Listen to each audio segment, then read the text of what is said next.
I think we'll start the session for today. I'll give a quick introduction to why we're here, who we are, and so on and so forth. So I'm Ruchi. I head the fund formation practice at the firm. Uh, the session today is around demystifying European domicile funds. So I could just give you a little context of how we see European structures and why is it of some interest to India now. I think, as a brief background, I'm sure you're aware that there is a bulk of capital, global capital, finding its way to India for a variety of reasons, which I'm sure everyone in the room is aware. We, as fund formation councils, have been seeing a very interesting mix of feeder vehicles which are being set up globally. Traditionally, you were looking at Delaware based partnership structures, exempt companies if they were tax exempt investors, or non US investors, disregarded entities if it was taxable investors you were looking to sort of raise commitments from. You also had structures in Europe which were used for some small pockets of European investors. We traditionally saw use of Luxembourg and Ireland. Irish structures have always been in use. A lot of our clients have also used Irish structures, and we'll come to the context like we have seen ICAPs being used, even though they were set up a couple of years back in Ireland, and then the use of 110 companies as well that have registered themselves as FPIs when they invest in India. Uh, See, I think the reasons have been pretty much out there. Whatever makes it more easy for the investors, LP base, to access India risk, India structures. Not all of them are comfortable coming directly to India. They have to file tax returns. In fact, if you want to invest in public markets, you have to be an FPI, foreign portfolio investor, to invest, unless you are an NRI when you are allowed to have direct portfolio account. So any foreign resident investing in Indian public markets, you have to sort of come in through the FPI program. Uh, the way the regulations are structured, you need pooled vehicles, you need access to sort of tiered seasoned fund managers. This is where we see use of pooling vehicles globally, and Europe has always been one of those jurisdictions where LPs have sort of come from. Large pools of capital still continue to come from US, non-US, off-US investors. But Europe has also picked up, and accordingly, we have seen a lot of AMCs, Reliance, Kotak, Aditya Birla. Shamit will talk about his own experience and so on and so forth. How we have seen use of UCIT platform now being used as a platform to pool capital, bring them through FPI program to India. Lot of challenges, lot of restrictions. How much can UCIT sort of invest? There are concentration risks out there, which again, I believe, Brian, you would be covering through your session. And anything that has an India linkage to it, whether it is can Indian fund managers directly manage a program, there are certain tax challenges that we can talk about. We can also talk about the FPI program and so on and so forth. Uh, so I think with that, I'll just quickly introduce everyone here who would be speaking. So Colin is country head of SS&C. He would be giving a little more background on how he sees the administrators sort of adding to the backbone of the entire platform. Jeremy from DMS. These are, if I could summarize, and you can correct me, in a way, structured solutions for a fund manager to sort of plug and play if they want to access a UCIT platform. They could engage with a sub manager and so on and so forth.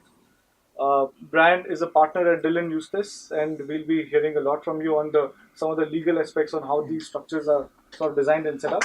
Shamit heads offshore fund investments at ICICI Prudential Asset Management, and we'll again get to hear from him on his experience on the UCIT side. We are also waiting for Nalin from Edelweiss to also join us. He also perhaps will be sharing his experiences with the platform. And I'll be there just to add whatever I can from an Indian legal and tax perspective. So I think with that, I'll request Nishith, founder partner, to sort of speak on some of the things that he wanted to speak on. So wonderful and good afternoon. Thank you very much. Welcome, your guests and all of you.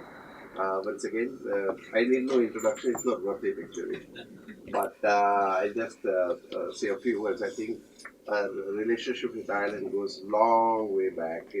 Before this fund industry came into India, I remember having done a lot of what you call triple dip structures for aircraft leasing and stuff like that. Those days were the days when we used to use it for a number of different kind of tax structures. In fact, some time ago we also set up a film company for global markets. One of the first fund was Global Emerging Markets Fund, a multi-currency fund. Must be early 90s. I don't remember when. And it's very interesting experience with you all. But Richard also told me that if I can just explain to you about the firm, and of course, many of my friends don't need introductions. If you want to sleep a little bit, please feel free. But as a firm, we are what we call India-centric global law firm, and we are based in Mumbai, Delhi, Bangalore, Palo Alto, New York, Munich, Singapore, and so on and so forth. And we are into what we call advanced predictive legal practice. That's been the core. And I personally specialize globalization in 1977 when India was Indianizing everything. That was exactly the year when Coca-Cola was thrown out. It was exactly the year when IBM was thrown out and all that. And my desire was always to see how can make Indian companies global. And I think that is how it started. Of course, there are not many takers at that point of time. And then I started writing papers and books and research and all this kind of stuff. And the practice began with US because at that time that was the thing, and then moved to other parts of the world. And fortunately, in 1991, India opened up to the foreign investors. There was a lot of fear what would happen will be taken over. And I always say that keep confidence. You can beat anybody in the world, a bit not in the physical sense, but take it. So I think today I see there was a fun industry. Everybody talked about IPO, okay, and now IPO has become an alternate market, and alternate funds have become primary. Right. If you raise more funds, right? And yeah, I remember distinctly we had no fund managers. So my first fund also I got to India was index fund and stuff like that. And we are struggling to have fund managers in India. Today, if we see the level and the numbers of fund managers that come out of India are humongous, and the quality is also superb. And I hope to see that more and more fund managers now begin to tap global markets, not only for India but also for the global markets themselves. And Ireland can definitely play a big role, I'm sure. And as I was mentioning, that we are into advanced predictive legal practice.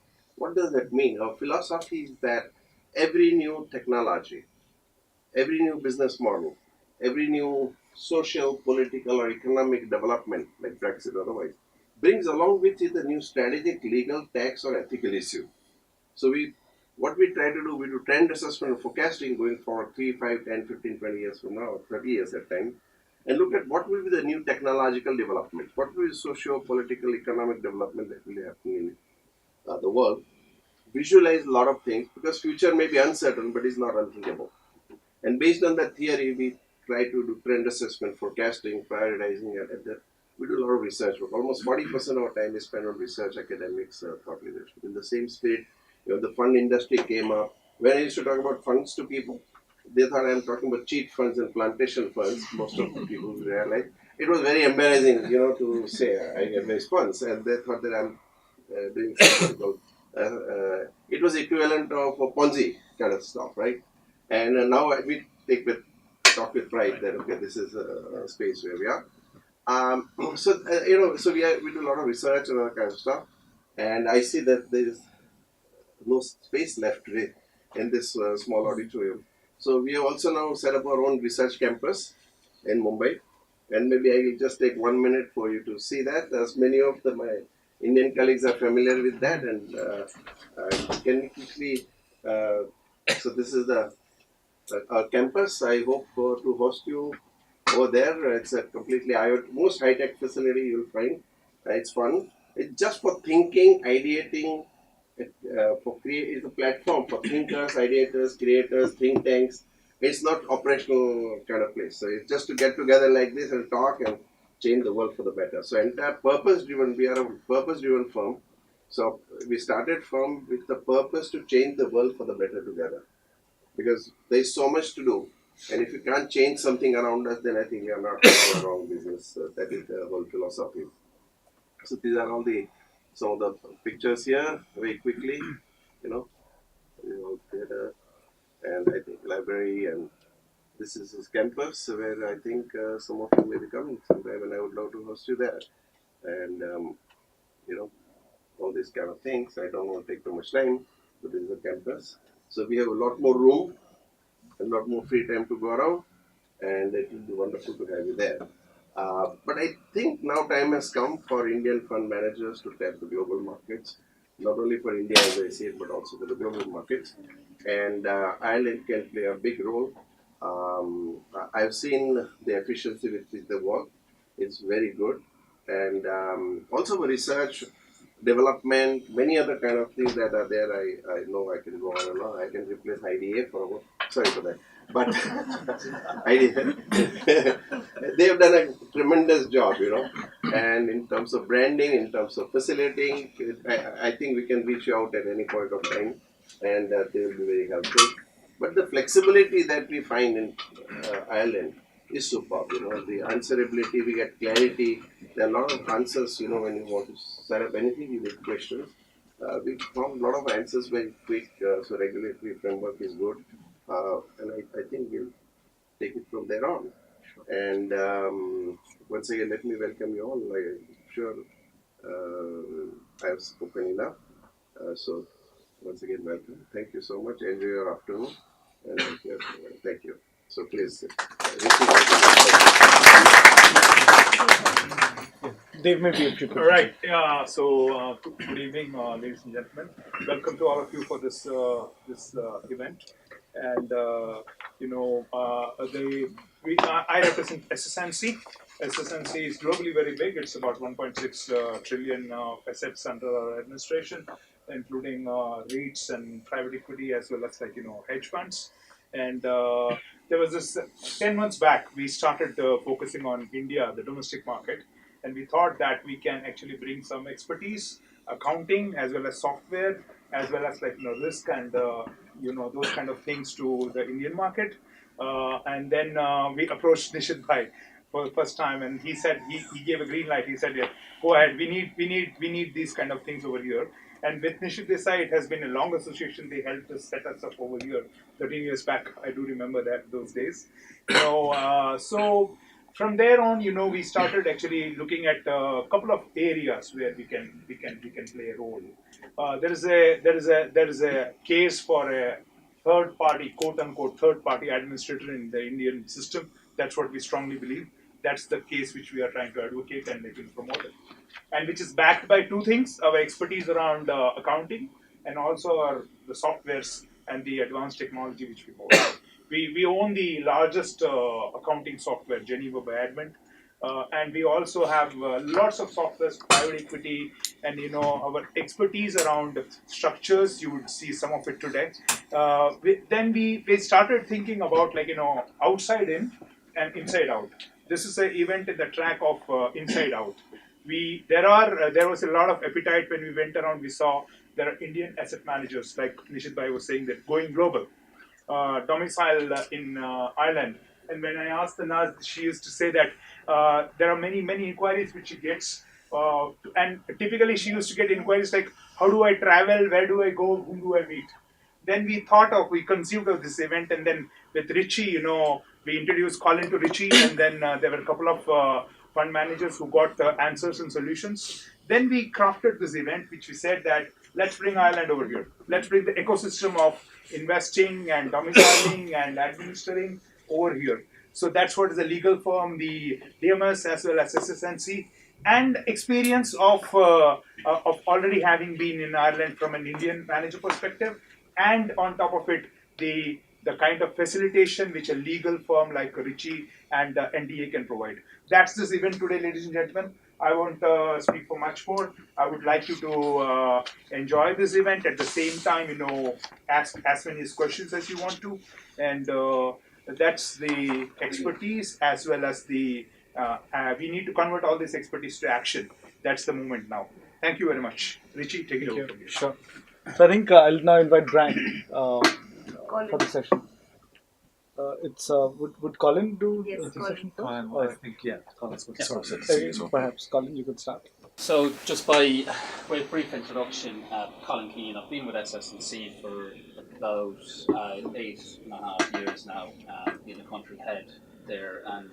And what we do is we specialise in European products. I'm particularly interested in alternative products. I did a research master's on the usage side in 2012, so have a lot of expertise around that.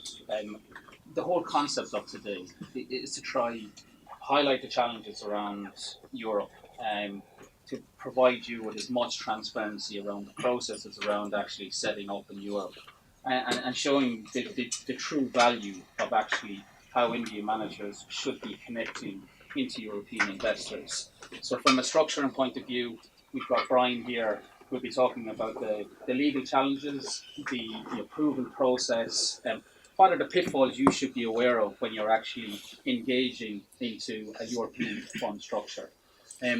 Secondly, you've got Jeremy there from DMS. Jeremy is going to be talking about providing the management company or AFM solution for you. So if it's going to be on the UCIT side or the AFMD side, how he can actually partner up with you as an investment management firm and create that whole solution then as well. So it is our job to hold your hand, to allow us help you navigate the European and Irish landscape.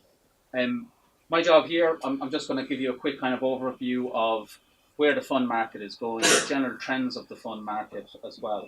I'd like to touch on the core two fund products, growth on the UCIT side, growth on the AFMD side as well. What your peers are doing in the US and in the UK as well, how they're actually aligning themselves to technology as well, so that they can actually focus solely on investment management here. So they're the kind of the key topics as well that I'd like to discuss. Please, as we talk, can you all be as interactive as possible? Stop us at any stage. If you have any questions, I'm more than happy to discuss it. So generally, just an overview of what Europe is. It's got about 16 trillion assets under management. So in terms of an investor pool, when you're looking at capital outside of India, it's pretty hard to ignore the size of the European market. And like in comparison to the US have about, give or take, about 32 trillion then of assets under management and pure management that are selling. So it's second in terms of where you should be marketing on that side of things. There's been a continual growth on the usage side. It's by far and large the most available product, and that's basically because it's been around for 30 years. Established in 1985, it's gone through 5 iterations of changes. Really, it's catered towards retail investors, and now also kind of is a focal point for institutional managers.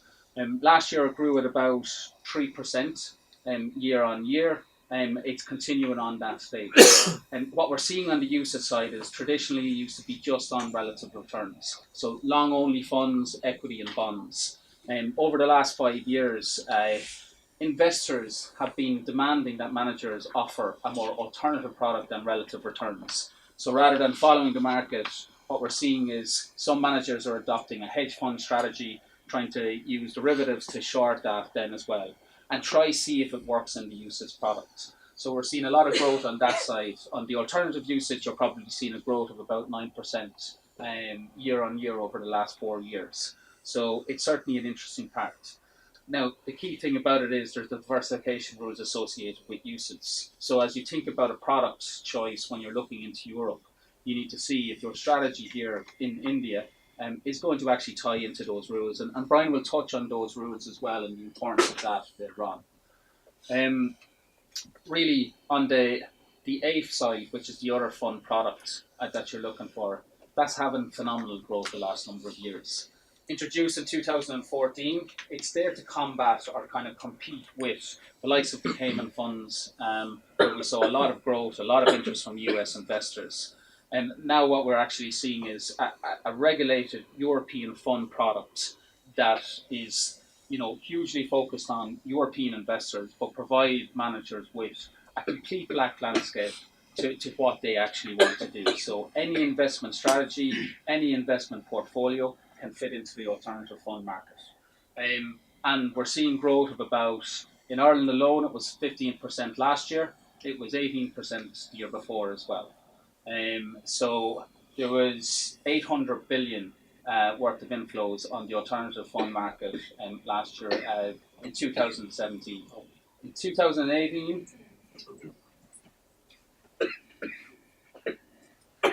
there was a slight gap, a slight decrease in the amount of inflows. 58% of all alternative investment inflows went to an Irish product. And that's really interesting. If you look at the entire European market, that means that 58% of all inflows across in Europe decided that they wanted an Irish product. And the reason why it's so successful is really like the importance of time to market, the ability to work with the investment manager, the ability to actually create a solution in a timely, efficient manner. And that's paramount because it's all based on relationships. So when we engage with a manager, it's about creating that solution. It's about understanding what your goal is. So the second part, and that's where Jeremy and Brian are pivotal in that role. So engaging with them at the very start. The second part then is we all know what's happening with Brexit. Everyone hears a lot of noise about it. There's an incredible amount of uncertainty. Ireland is a natural partner with the UK. And last week, we've actually formed an alliance with the FCA in the UK to eliminate any issues in the financial services area around two core areas. One, the investment management designation, and the second part is the marketing strategy as well. So constantly ahead of the game, Ireland is there to kind of address these challenges, making sure that things like Brexit don't impact our industry. We're very passionate about what we do in Ireland. We think that we're really at the focal point of all of the alternative sides, and we continue to see a lot of growth there. It wouldn't be me if I couldn't just talk about Luxembourg, because naturally everyone in this room, when they look at two products, they're looking at either is it going to be in Ireland or is it going to be Luxembourg. Luxembourg falls under the same European directive, and it's not going to have any regulatory differences whatsoever.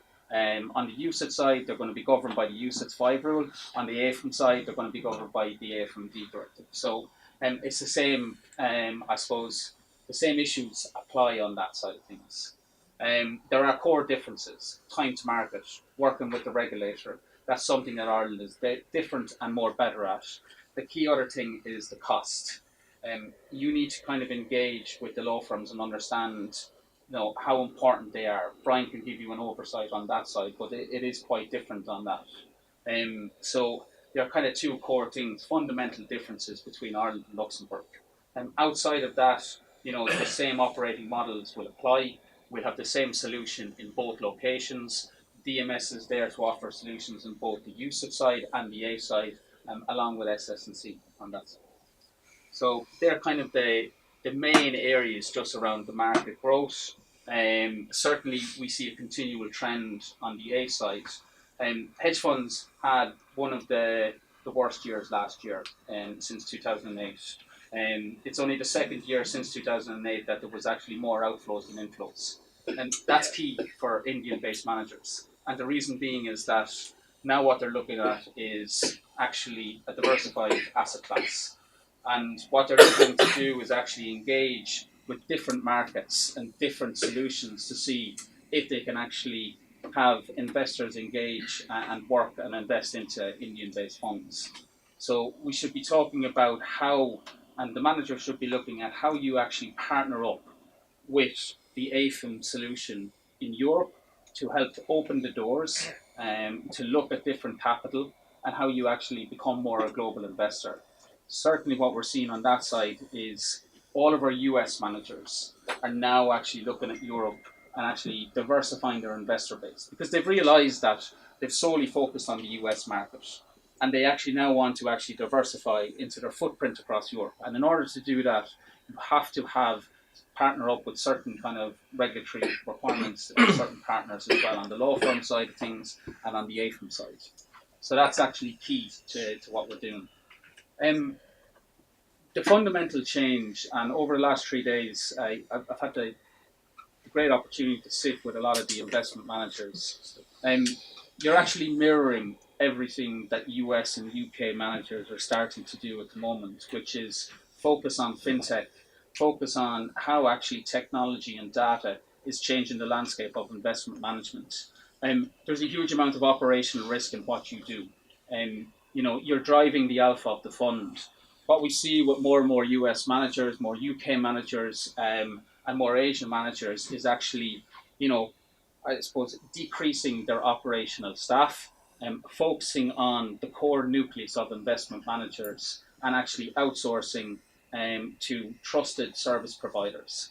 And everything is being driven by technology. The whole ecosystem, engaging with the investors, the millennials, the snowflakes, these people now have a different footprint. How they invest into funds is very different to what we used to do 10 or 15 years ago. Confirmations, affirmations, reconciliations, all of that is now, confirmations on a real-time basis, on a T basis, and reconciliations, instant, automated, and evaluations is T plus one. People are demanding, investment managers need that information quicker and more complete and smarter as well. So it's about how actually administrators engage with these managers, how we feed back the data, and actually make their life as easy as possible on that side. That is a fundamental shift. What we're seeing in the market now, historically, we'd always bring a fund accountant person, a middle office expertise, and an investor services person now. The most important person in the room is the IT person, because what they want to look at is, this is my data, this is my investors that are coming into the fund. How can I get my investment portfolio data back to me so I can do my performance analysis in the smartest, quickest way possible? That is actually completely changing everything now. If we look at UK managers, they're actually only focusing on one or two operational people, and it's just pure investment management. And the more people I spoke to in Mumbai in the last couple of days, that actually was quite mirrored, and it resonated really well with us. So we're very excited on that side, especially from an SS&C perspective. That's the kind of the value chain that we offer our clients. So really, just some of the key things that you should be aware of, just around why Ireland. I'll touch on the rise of the Manco, but I won't take Jeremy's space here. Oh, you're fine. It's incredibly important to be aware of this. And when you're looking, and when all of the managers are now looking to come to Europe, and especially in Ireland and Luxembourg, they're actually coming with one decision. Do I want to put boots on the ground? And do I want to invest in infrastructure? I'm an Indian-based manager. Do I want to have that cost constraint, the fixed constraint of actually hiring people in Ireland or in Luxembourg to support my regulated product? And not just in India, across the world, unanimously, everyone is going, no. I do not want to put boots on the ground. I want to have a trusted partner that is actually going to facilitate my AFM solution or my UCITS product. And it's really kind of been the huge phenomenal growth over the last number of years of DMS from a management company, and he's talked a bit more about that as well. But we see it as a continual trend in the industry, and it's our kind of, I suppose, increasing importance of how we engage from a data perspective on that side of things. Naturally, the key reasons why you're going to pick Ireland is the footprint, the EU passport, really discussing about how you can open doors from a capital raising perspective. The UCITS directive, the AIFMD directive, is going to give you a passport that allows you to actually go from France to Germany to any part of Europe seamlessly. Within 10 business days, you can market wherever you want. I wouldn't advise going down the national private placement regime. It's going to create a lot of issues around trying to market into different jurisdictions because you're taking on a lot of the burden yourself to engage with the regulators. The passport is there to support you as an investment manager and to partner up with DMS on that side of things. And Jeremy will go into a bit more different areas on it, on that side. Certainly the talent pool, like the people in Ireland, there's over 25,000 people in Dublin at the moment and across Ireland focus on servicing. And that continues to grow. And we continue to see that with the demand for Irish funds as well. And then lastly, it's really about building alliances. It's not just about Europe asking you to come here to Europe to actually, invest time and effort to market the Indian funds to try get capital as well. It's actually the other way around, where investment managers in Europe want to actually build alliances with investment managers and actually, avail and try sell European products to Indian investors. That's an area that's very different, and that's a dynamic that's actually changing the landscape across in Europe. Historically, the focus was how can we get different markets to actually come to Europe and attract capital. It's now the Europeans are saying, well, listen, there's such an opportunity in India, there's such an opportunity in these markets. Why don't we actually partner with a local Indian manager and try actually offer a solution on that side? So it is two ways, and the importance of building that alliance is becoming ever more increasing as firms become more global. That's really it from my side. Do you have any questions? My name is Anand. I'm doing fintech for risk management for the energy trading commodity side. Yeah. So 2007, I was with a hedge fund in Paris. Went to Luxembourg a lot. So little bit I know about it. You spoke about the EU passport. Does that even things out vis-a-vis Luxembourg and Ireland? Absolutely. Same directive, same passport. The difference is if you have a Luxembourg fund, you will go to the CSSF to actually apply for the marketing side of it. And that home member state will say, who do you want to market to? So that could be Germany, they'd be talking to BaFin. Under the UCITS 4 directive in 2011, they saw a lot of the issues around regulators not speaking to each other. So it was called a harmony effect, UCITS 4 was. And it meant that they put a 10-day requirement that once you actually communicate with the home member state to say you want to market into another company, that other regulator had to come back within 10 days to approve your passport. And that has actually then dovetailed into AIFMD. So that's been eliminated on that side. I can just take another point on that. So, just to follow on what Colin was saying. So, the ability to passport a fund resides with the management company. So, I suppose the key message here today is that a lot of the issues and concerns that managers have, indeed, I'd say in this room, and as Colin was saying, US managers coming to Europe, is that they believe that there's high barriers to entry, there's a lot of complexities, etc. And given the fact that the topic here is demystify European domicile funds, I think the nexus between the three firms here will look to address that. But in saying that, it's the management company that manages that passporting notification, for managers and for funds. And later on in the conference, I'll touch on how we can assist three firms here, how we can assist managers in relation to distribution and marketing, which I think is a key tenet of managers considering Europe as a domicile. Great. Then I think thank you, Colin. I think now I'll invite Brian. Maybe if you could share your experience as a fund formation counsel. What are the nuts and bolts sort of you look at when you're advising fund managers who are looking to access capital from Europe, both from choice of vehicle itself, should it be a UCIT, an AIFM? Maybe there is some debate still out there. What could be the right vehicle to launch as a phase 1? What could be a right vehicle to launch as a phase 2? What are some of the structural alternatives you've seen, the nuances that a fund manager should be aware of? And at the same time, where do you see the appetite of the investors? What are the rules around marketing the product?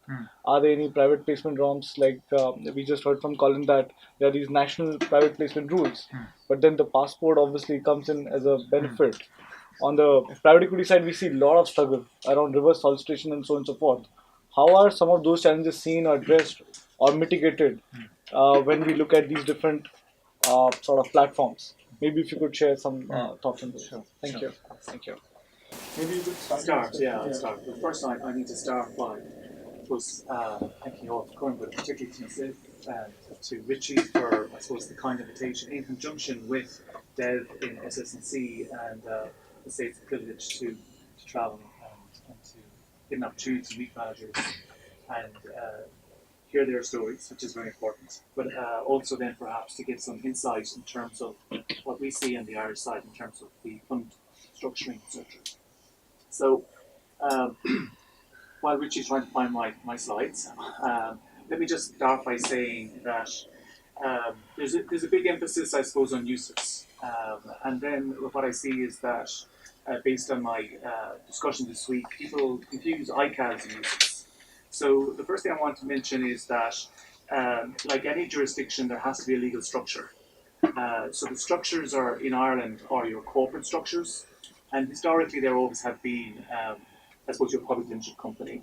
But since 2015, we have the ICAV, which is a corporate structure, but not subject to our Companies Acts. So the ICAV is probably the structure of choice. Moving away from the corporates, you have your unit trust structure, and you have your investment limited partnership structure, and you have your common contractual fund. Now, common contractual fund is essentially your tax transparent vehicle, something similar to the FCP, I believe, on the side. So they're the legal structures, but then there's the regulatory structures, and the regulatory structures you need a legal structure to begin with, and the regulatory structures, the UCITS and the ACE. And I think you're all very familiar with the ACE, considering they're very popular here in India as well. So, but essentially, in our side, it's a non-UCIT structure. It has to be an ACE. So I suppose within those structures, the first thing is you need to establish is, well, do I want a UCIT structure or do I want an ACE? And that very much depends on, I suppose, what type of strategy you have, and whether you want to focus on, I suppose, the constraints of the UCITS product, because there are constraints, limitations, investment restrictions, which I'll focus a little bit on in a minute. But equally so, there's only certain types of assets you can invest in. They're eligible assets. So like your transferable securities, your money market instruments, your collect investment schemes, deposits, and you can invest in derivatives. And I should mention financial indices, currencies, and interest rates. And you can use derivatives to get exposure to these types of assets. And of course, there are certain restrictions around your exposure as a result of the use of these derivatives, and therefore there are restrictions around leverage. And that can vary depending on how you're measuring your leverage. We'll see that as well. I'll come to that. But if you don't fit into that structure, well, then you are talking about an AIF.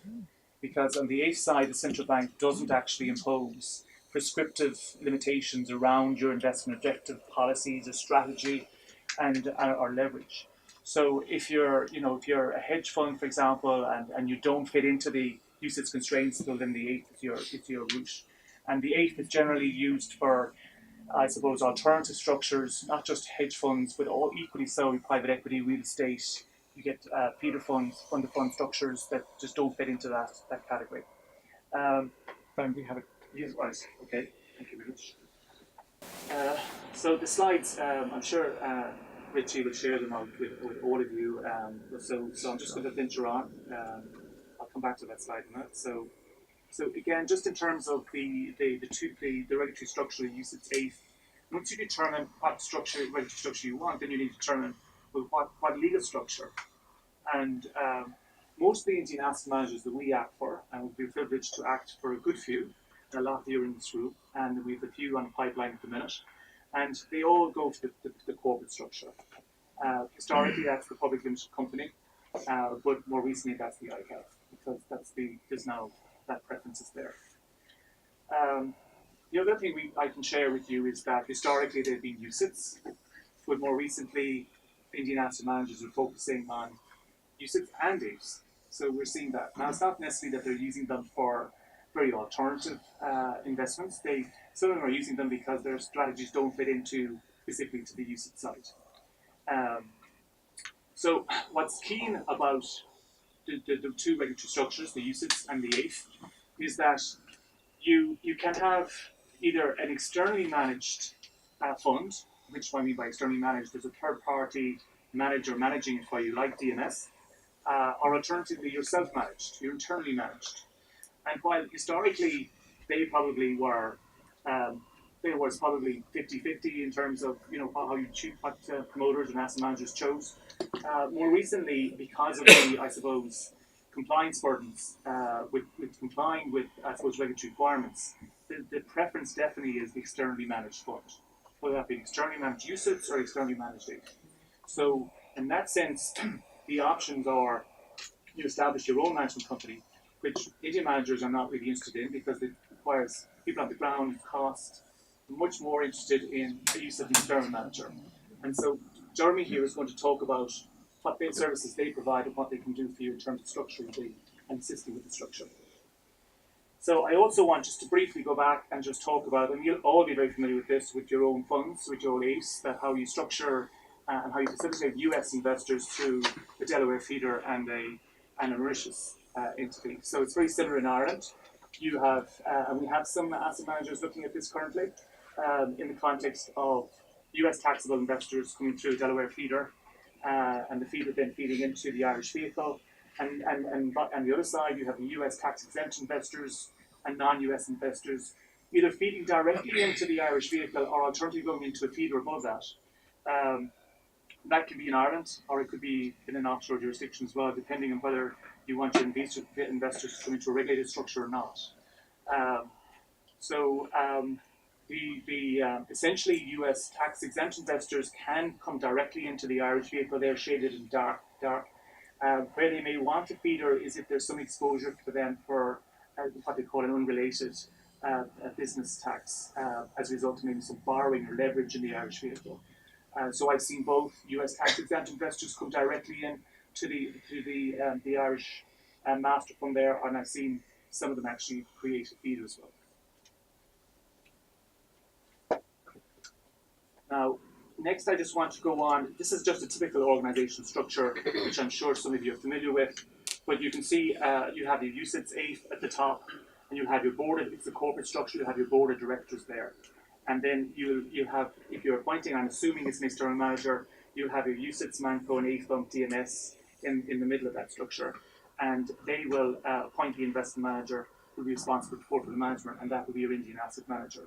And also gives you a flavour of the other parties at the table here. The administrator, SSC, would provide that service.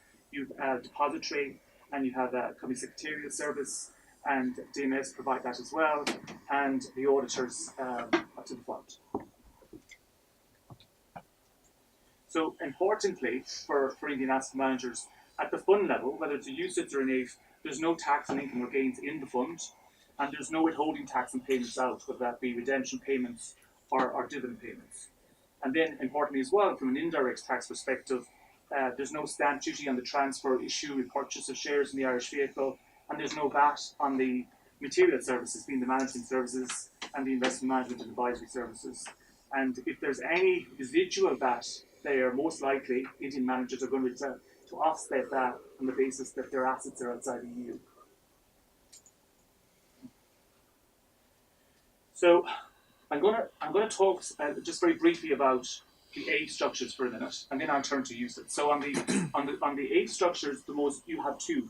You have a retail AIF that's can be sold to retail investors, but I'm going to focus on the Kuwait because they're really the ones that are the more popular and availed of. And essentially, what distinguishes them is they're sold to qualifying investors. So what you have here on the slide, well, who are qualifying investors? They need to be professional investors, which is a defined term in accordance with our MiFID laws in Europe. So essentially, that's your regulated funds, your regulated credit institutions, your pension schemes, etc. And then you also have your I suppose retail investors who walked up to be treated as a professional investor. But in addition to the professional investor, you also have an investor who is appraised by a credit institution or an investment firm that they have the adequate experience and expertise to adequately assess the investment. And then equally, you have an investor who certifies that they are knowledgeable, and perhaps their businesses investing in assets that are similar to those of the Kuwait. And once they certify that, then they're sufficiently qualified in terms of being able to invest in the fund. So the minimum subscription you can see there is €100,000, and there's an exemption from that minimum subscription amount for knowledgeable employees, which would include senior staff within the investment manager, the AIFM, etc. So as I mentioned earlier, the Quaife gives you increased investment flexibility because the Central Bank of Ireland, the regulator in Ireland, doesn't impose any investment or borrowing restrictions. And there's a fast track process. This is something that Colin mentioned. So, and importantly, it's a distinction between Ireland and Luxembourg. You might be familiar with the CIF on the Luxembourg side, which is something equivalent. But in there, they look for documentation to be reviewed in advance by the Central Bank, by the CSSF. Whereas the Quaife, it's essentially you just file the documentation 24 hours in advance when you seek authorization. So it's a real speed to market. So the question is, how will this take to authorize? And it really is dependent on the parties.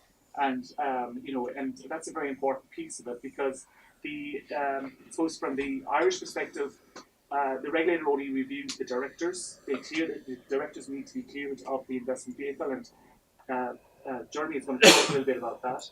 And also in terms of the investment manager. The investment manager needs to be cleared by the central bank. It's not another regulatory license, it's just they want to ensure any investment manager, no matter where they are in the world, that they are approved to manage the fund. And so they look at, for example, their experience, who are the fund managers, and obviously the regulatory status. And that was another question actually asked during the week, was could any manager manage an Irish fund? And the truth is it needs to be equivalent prudential supervision of the investment manager to that can in the EU under our MiFID regime.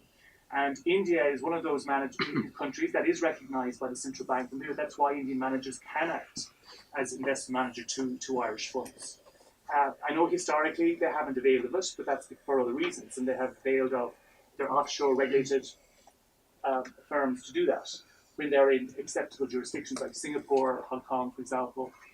But many of them chose, if they didn't go down that route, they choose to maybe perhaps act as an advisor. And again, that's a route that can be facilitated, and Jeremy's going to talk a bit more about that as well. So, but of course, more recently, we've seen developments in the Section 9A application. I mean, it's probably the last few years, and so hopefully that will materialise and enable investment managers to actually go down that route and manage their own funds from India as well. So hopefully, and fingers crossed. And I know there's a few in the pipeline, so we're all hoping that'll be successful. So I suppose Colin talked about what areas do we need to focus on, and one of them I would say to you is if you're thinking of Ireland as a domicile, it's and you're looking for speed to market, whether on the UCITS side or the EIF side, it's very important to get that investment manager application in. Even while you're thinking of the structure, get it into the central bank and get it pre-cleared. Because you don't want that to actually limit you in terms of making progress. Distributions, crates can be marketed cross-border, just like a UCITS can. Once you have your AIFM there, as Jeremy said, the AIFM is the one that the passport attaches to the fund. So it's very important that you have that partner who's going to do that and market it, I suppose, the actual notifications across to what countries you want to passport into. And indeed as well, I mean, you pass, and Jeremy's going to talk about this as well in terms of, you get that notification and you are in certain member states. But now who's going to go in there and actually do that job? So that's something as well that obviously there are solutions for. So that's another piece of the jigsaw.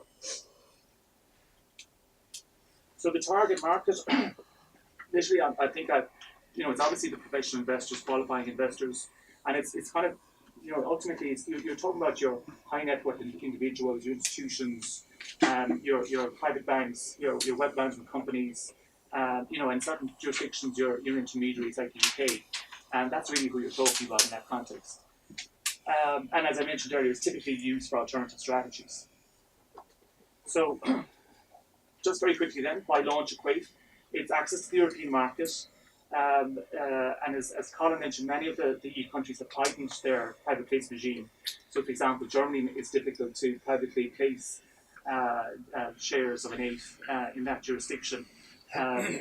Next, an AIFMD compliant structure will enable active marketing. That's the AIFM again, being an EU authorised AIFM, being able to market it and passport it across Europe.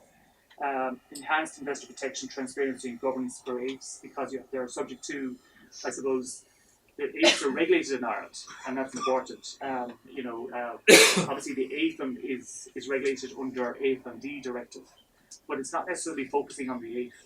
But in Ireland, AIFs are regulated. So that's an important point, because investors get a lot of comfort from that, knowing that the AIFs are regulated.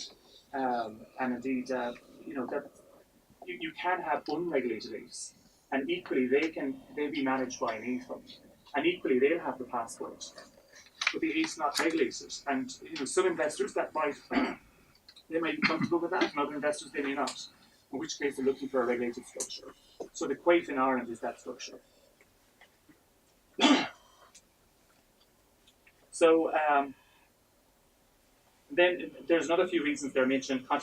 Continental European institutional allocators coming under pressure from fiscal environment and their shareholders to steer away from the offshore centres. So that's more at, well, why go to Cayman? Why go to these centres when you can have that AIF, a regulated AIF in Ireland? That's a reference to that. And then under Solvency II, which is the legislation in Europe for insurance companies. Essentially, insurance companies are there's less of a charge in them in terms of their capital requirements if they're investing in regulated product. So this is the final slide on the Quaif. It's just to give you a sense of the, I suppose the timing. Now I put here 6 to 8 weeks, and that's purely based on experience what I see in terms of, I suppose, from the starting point of when an asset manager decides who are their service providers and make that selection, which is critical, because it really won't get off the starting blocks until such time as those decisions have been made, communications made, and these due diligence started in some form or fashion. And then, but once all those decisions are made, obviously the documentation can be worked on, but you can't do anything with it without knowing who the parties are. So then you can share the prospectus, you can share the service provider agreements, the investment management agreement, and negotiation can start. And meanwhile, you're waiting for your investment manager approval and the directors of the fund to be cleared by the central bank. So technically, we've done it in 6 weeks, but realistically, it's about a 6 to 8 week time frame. But it is important to understand that time frame is from the time when the selection of service providers are made, and the directors of the fund are made, and I suppose that investment manager application is being put through. And you can see there as well, the final steps really involve around, once you get that authorization, you can obviously start the process, but you will need the authorization of the Irish vehicle to progress the FPI license application. And indeed, if you choose to make a Section 9A application, you need it as well to make the filing with the tax authorities in India. And I've put a third bullet point there as well, in terms of once the fund is authorized, then the AFM DMS can go and start the notifications to the various member states, so to ensure that you can passport across and start that marketing immediately. So I'm now turning to the usage structure. And the structure, it's a European directive. So this, instead of the AFMD where they focus on the AFM and the manager, on the usage structure, the directive focuses on the fund itself. So it's very, very similar in Luxembourg and in Ireland in terms of the rules around the structure. So again, the improved investment manager is very important, because in this structure, I guess the key difference for you to go away with is this is a structure that can be sold to retail investors. So the central bank wants to review the documentation. They will need the prospectus to be reviewed. So the prospectus needs to go into the central bank, and generally speaking, they take about 6 to 8 weeks to clear that with no comment. And it's not just a case of one round of comments. You can get 2, 3 rounds of comments, and it goes back to the manager seeking more information, and it goes tit for tat for a little bit. But it's an important point. But so generally speaking, once the service provider selection has been made, once the board has been selected, once the investment manager application goes through, you're talking about a 6 to 8 week period thereafter. So I generally say 2 to 3 months for clients. But it's very much premised on the fact that the starting point again is the asset manager has the service provider selected. The improvement investment manager is really, really important in this one, because while you're allowed to put the application in, if there's no progress with it, the bank won't actually complete the actual review of the prospectus. So sometimes SEBI can be slow in reverting back to the Irish regulators. So it's really important that the asset managers contact their regulators and to get that free flow going. The appointment of the management company, again, that's back to the UCITS Manco, again, which is a service that DMS provides. The standalone UCITS, similar on the H side, it's really historical. Most UCITS now are externally managed, again because I suppose the burden of the compliance obligations under the UCITS rules now.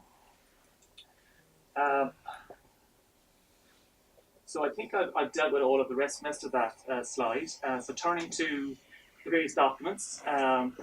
So you can see that the big document that you need up front for the submission to the central bank is the offering document, which is the prospectus. Service provider agreements, risk management process, which risk management process is dealing with your use of derivatives. And how is that going to be managed and, I suppose, monitored to ensure you're complying with UCITS requirements in terms of derivative exposure, which I'll give you a quick oversight in a minute. The business plan won't be really relevant here because the business plan is the responsibility of the UCITS MACO. So it's only relevant if there was a standalone. And the kits, these are the pre-contractual documents. They're two-pager, so they need to be filed as well. But these are all documents that are filed at the end of the process. So once the prospectus is clear with the bank, essentially what you do is you arrange your board meeting, they agree the documentation. At this time, the directors have been cleared by the central bank, the investment manager has been cleared by the central bank, and so you're in a position to do a final filing for all the documents. And once that's done, you get authorization. So I think we dealt with the timing there. So the automatic passport within the EEA, again, you have automatically that from the context of the UCITS. Access to European investors, other jurisdictions. Must all remember that the UCITS is a huge global grant. It's in multiple countries worldwide, over 70. It's something similar. It's such a brand, it's so strong. It's almost seen as a par now to the 1940 funds in the US. Access to investors globally, as I mentioned, they are sold in, of those 70 countries, a lot of them are in Asia. And there's some of the countries that they are sold. So the distribution of UCITS, essentially, some countries are better than others, and I suppose, like I mentioned there, some of the UK, Spain, Netherlands, Sweden, Finland, Italy, Switzerland, albeit outside the EEA. But some of them are very popular compared to others. And the distribution channels are very similar to, I guess, on the A side. Now, Richie, how much do you have for time? I think we can run. Yes, okay. There'll be a Q&A anyways. Yes, okay. So maybe I'll just very quickly go on just on the UCITS restrictions. Some of you may not be familiar with them, but essentially, because the retail fund, the central bank, it's not the central bank, it's the European, I suppose, Parliament and Council have, when they passed the directive, introduced kind of strict enough constraints. So the 5-10-40 rule is the real one that's relevant. So essentially, you can't invest more than 5% in any one issuer. There is an exception where you can go from 5% up to 10%, provided the aggregate of those investments don't exceed 40%. So it's a bit of a mouth twister, but it's the 5-10-40 rule. And so there are other rules, issuer rules around that in terms of as well how much you can acquire in a particular issuer. So if I invest, let's say 9% of NAV in a particular issuer, well, I'm also restricted in how much I can acquire of the issuer. So it might be, for example, 10% of debt or 10% of non-voting shares. So there are those types of restrictions. And then there's equally aggregate restrictions. So if, for example, an issuer of security is equally let's say it's a bank. So I'm restricted in terms of my deposits I can place with that entity, the amount of, I suppose, investments in that entity that I can, the amount I can invest in that entity in terms of transfer of securities. And if that credit institution is for example, a derivative counterparty, I'm also restricted by an aggregate limit of 20%. And that can go up to 35% if there's government securities involved. So I'm just going to move on a little bit and focus on the areas that I really want to head across. On derivatives, not many Indian managers use derivatives from my experience. There's very little. But there's just one thing I would say to you is that there is a 5% counterparty exposure. So you can't have more than exposure of 5% of your NAV in any one OTC counterparty, and that extends up to 10% if the counterparty is a bank. So that essentially means if the derivative is in the money and the counterparty owes you, you have to limit that to 5%.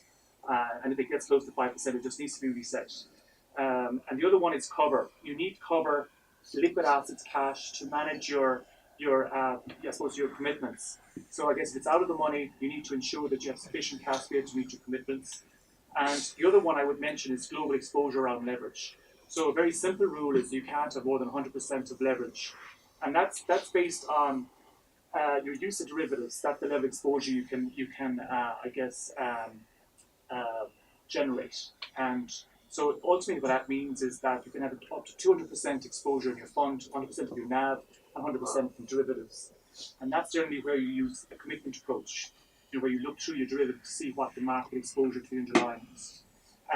If you're using a more advanced calculation methodology, well then you can use VAR, and there's a little bit more flexibility there. So I have some slides here on just very quickly, and maybe I'll end on this. I just want to make the point, because it is a European, and I don't want to focus all on Ireland, but to be fair, I'm an Irish lawyer, so I must be forgiven for being a little bit biased. But what I will say with Luxembourg, I mean, there's similar structures, and I have a few slides here, which hopefully will be shared, which gives you a system of like the different legal entities, the different regulatory entities. But there's a few points I want to raise. And the first is that the legal system is really important, and Ireland, like India, shares a common law system, and Luxembourg is a civil law system. Now, for those of you in the room, what that really means is that common law system is you're really relying on case law to, I suppose, rather than on legislation and codes and statutes.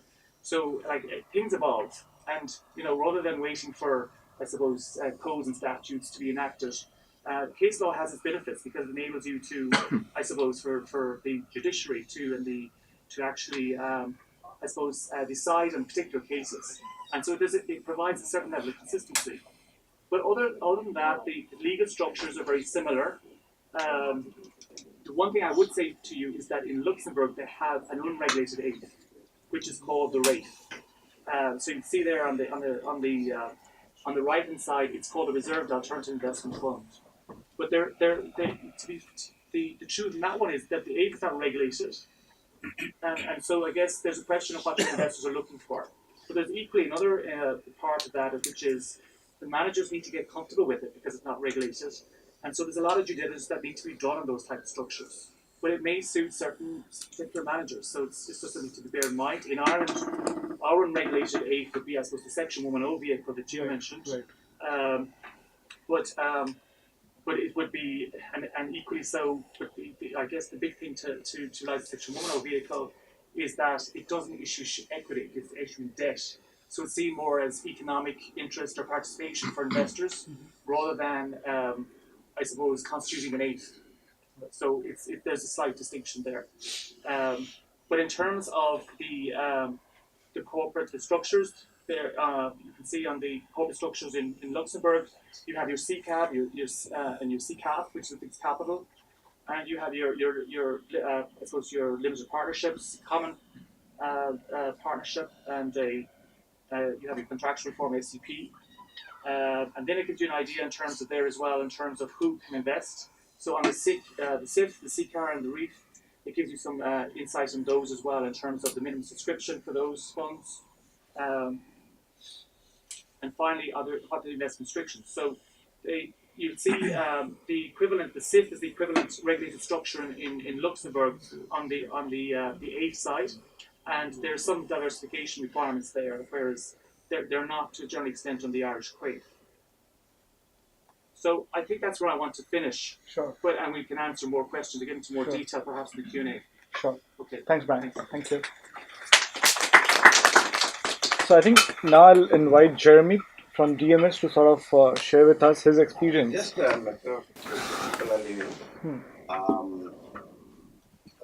are recording this.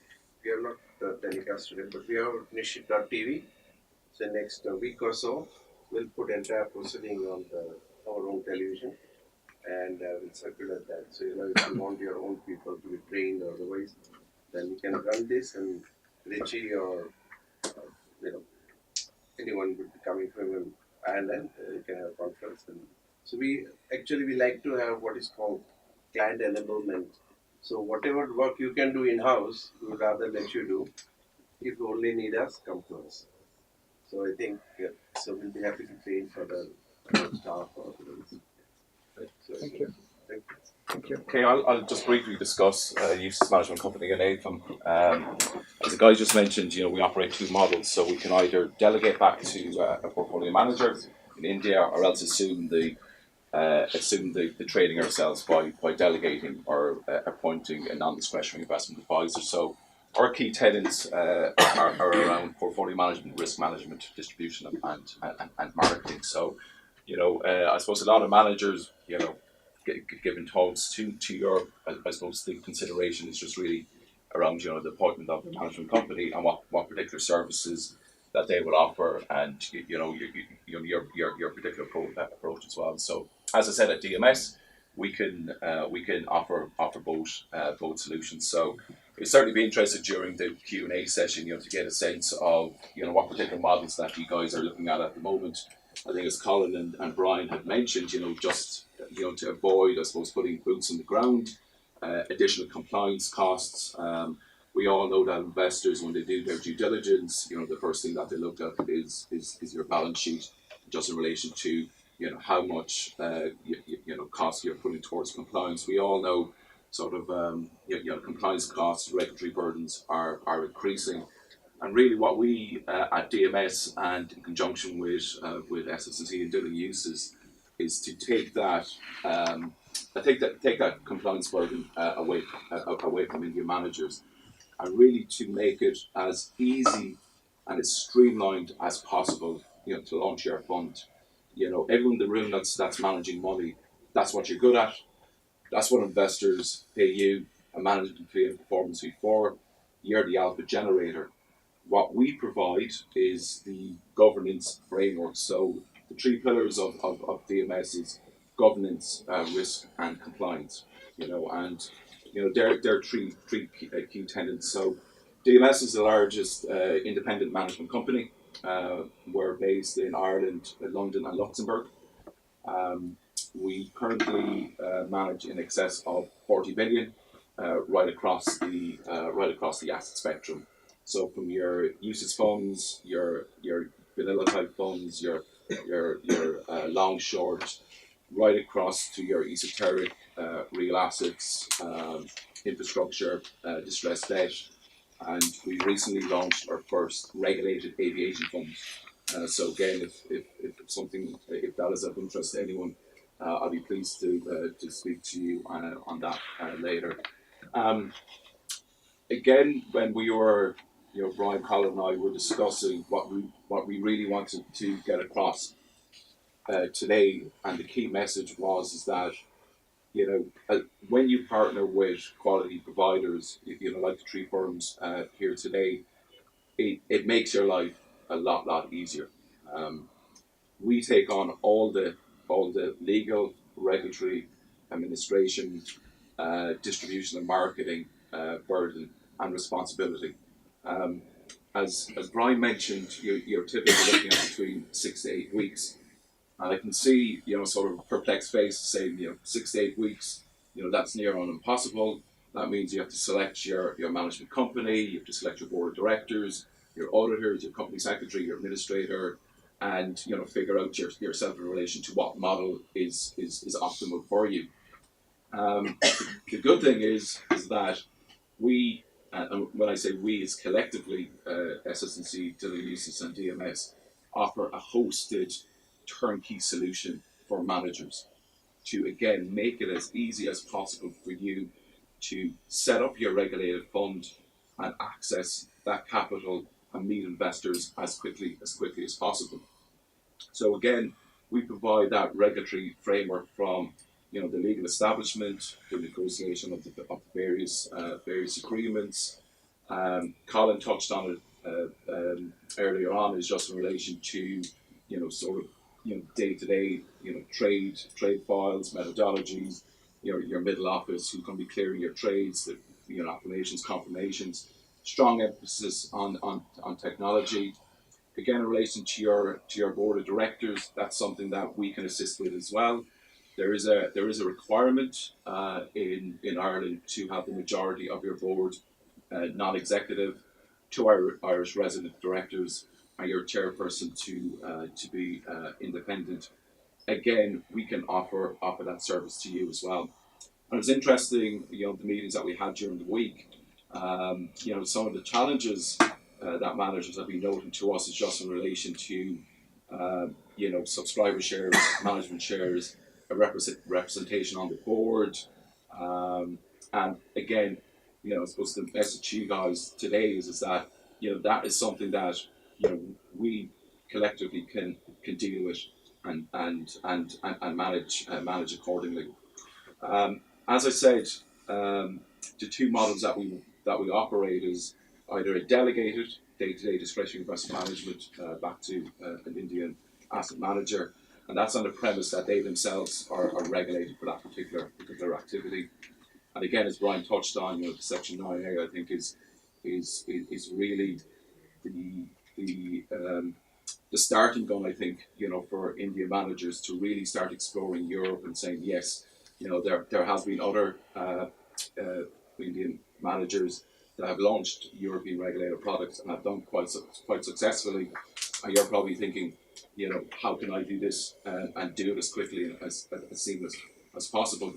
The second model that we as the UCITS management company or AIM can offer, as I said, is that we can act as the day-to-day discretionary investment manager. So we have a staff of over 85 people in Dublin. We are set up as an asset manager ourselves. So we have our own front, middle and back office. We have our own portfolio management system, order management system.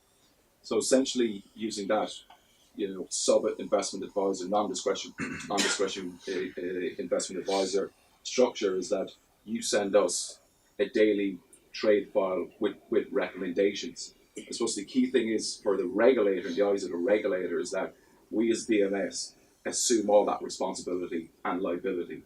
So, we have best execution policies, trade order aggregation policies, inducement policies, etc.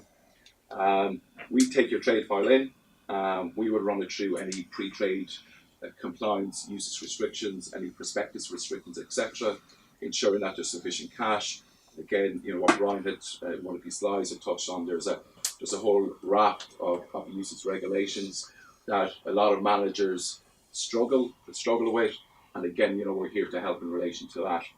So trade file goes in, it goes through our order portfolio management system. Then we will work those trades to the market with you guys as well, through Bloomberg messaging service. If you're trading block trades, stop loss, that's all our responsibility.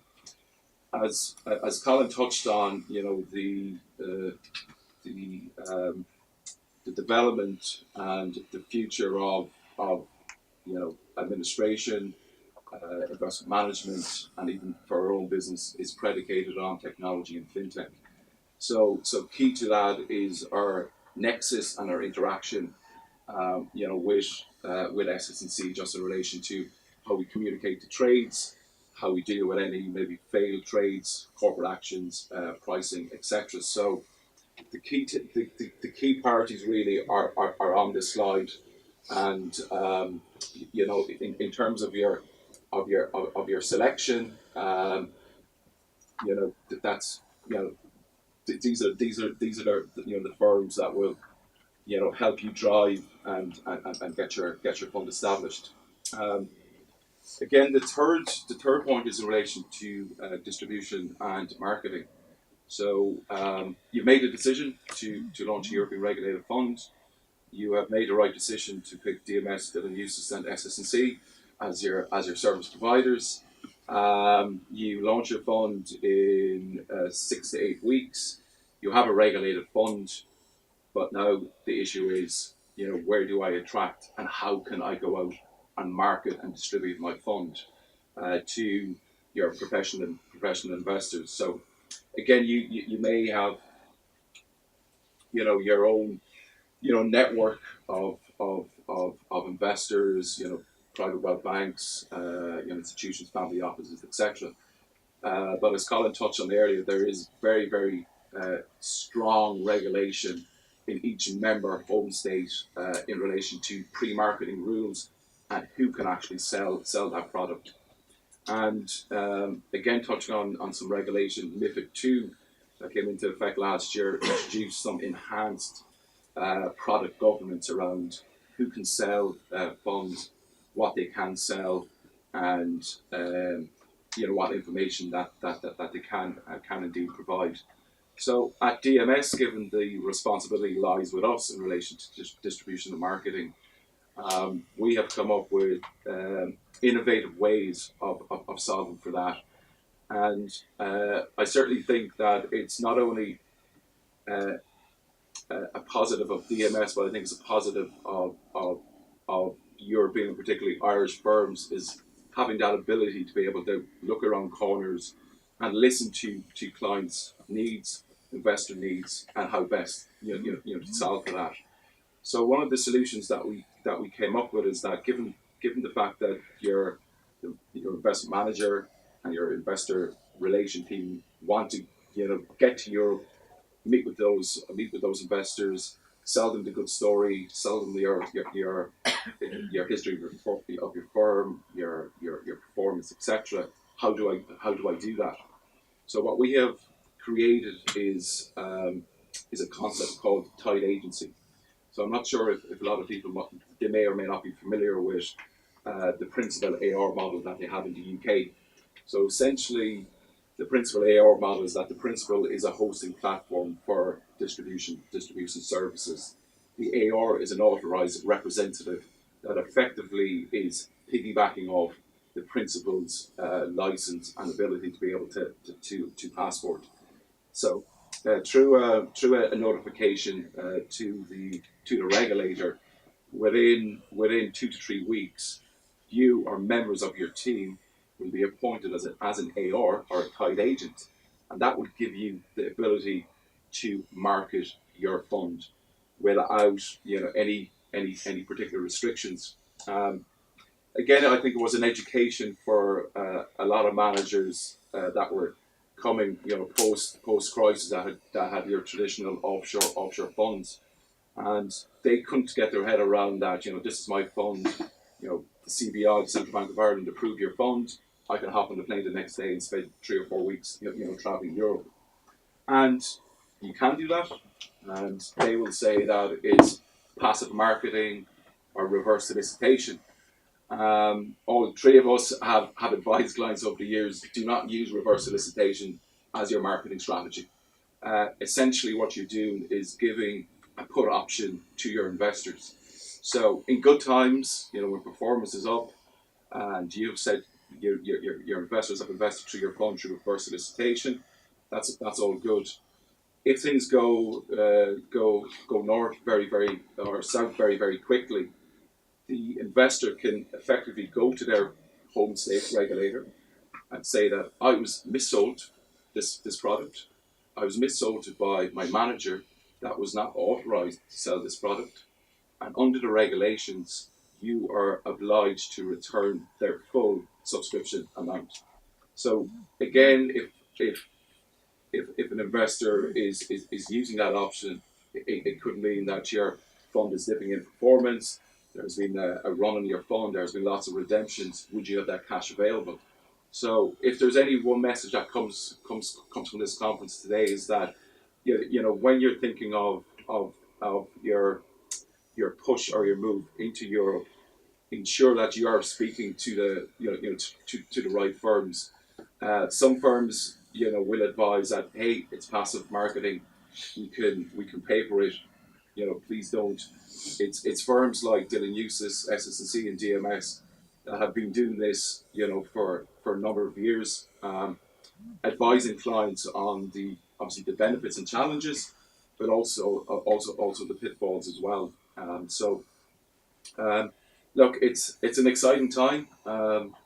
We've had some great meetings this week, and it's always good to come to India, speak sort of face to face with the managers, with service providers that are at the cold face of it, and they can actually relay and we can listen.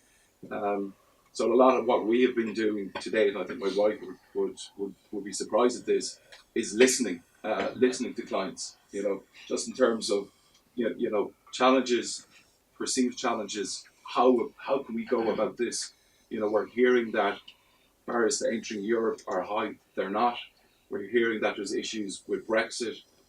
There is, but hey, as Colin was saying, there is a cohesive and collegiate approach to partnering with with different regulators, etc. So look, I've probably prattled on for enough now. I'd open it up to questions and answers. Again, if people are shy that they don't want to ask questions in a room full of people, Colin, Bride, and I, will be here for a while. Kindly, it's been a networking a cocktail hour or after. But again, please give serious consideration to Europe. It's not as difficult as you may have heard. We are here to help. As I said, the hosted solution might be a good way, for a first-time manager, to get a sense of, will this work? And just before I finish, just going back to the distribution of marketing. Again, at DMS, what we do is we offer market intelligence, to managers. So, again, we very much see it as a partnership, and I think it, that message has been clearly relayed by Brian and Colin before me. So before you take that leap of faith, not only DMS but the guys here as well can provide you with that sort of intelligence just in relation to your particular strategy. Would it work better in the Nordics? Would it work better in Germany or France? And we can actually provide that information to you guys as well. So please, seek us out after. Any questions, happy to take. Great. Thanks, Jeremy. Thank you. I think next in turn would be the Q&A, but I think maybe if you could spend some time on just discussing on how Indian fund managers can sort of access these platforms and what have we seen being used. So I'll stick to the same slide that you've used, and does show a lot of service providers, a lot of parties here. So perhaps you could have a management company which, Jeremy Nussbaum sort of could play the role. Yes. Then there could be a contractual arrangement with the investment manager, which perhaps could be the Indian fund manager or the affiliate and so on and so forth. So there are few variations which are possible out here, and we're happy to hear your thoughts as well. One variation could be that, okay, there is an existing usage platform already out there. Maybe they want to offer India exposure to some of their investor base. So they pretty much have a counterparty relationship with an Indian advisor or sub-advisor. Say that, why don't you advise us on this particular portfolio, which will be sort of taken by us, and we are literally the fund managers, which is where I thought the trade file sort of a construct that you sort of evolved could be one way of going about it. The other model that we have sometimes seen being used is that the management company literally delegates out the entire management activities, the entire portfolio call to the manager, where we see either a combination that the manager could be a Singapore or a Mauritius-based affiliate, and the Indian sort of entity is a sub-advisor to its own affiliate, and so on and so forth. There are some challenges if, let's say, the Indian manager were to be the Indian entity itself. I'm sure you've touched upon this point quite a few times. Can an Indian entity directly act as a manager to an overseas structure? There are some challenges from a tax perspective. There are some rules, pretty objective ones, some are subjective, which still do not allow India to have any successful case of Section 9A where they could directly manage. We can get into nuts and bolts of those if required. But we have seen many structures where Singapore or Mauritius-based affiliates of an Indian parent or whatever act as a delegated manager, and the Indian entity is a sub-advisor. Just to touch on the other point that you sort of summarized, that the concentration limits, and you can correct me, applies sub-fund to sub-fund. So even if, let's say, we have a mid-cap or a debt or whatever products that we've offered through a different sub-fund, these concentration limits remain, they have to be looked in isolation for each sub-fund separately. And you cannot sort of combine or pool all the concentration limits on the augmented sides. With that, maybe Shamit, if you could share your experience on what is the structure that you are working out of challenges, your experience? Richie, can I just make one comment there? Sure, sure. So just to be very clear, a Mauritius entity wouldn't be considered to be equivalent from an Irish perspective. So you couldn't have your Mauritius investment manager in the Irish structure there. So you could have it. You're dead right, Richie, in terms of a Singapore entity, a Hong Kong entity, US entity I've seen in the past, but Mauritius is just not an entity.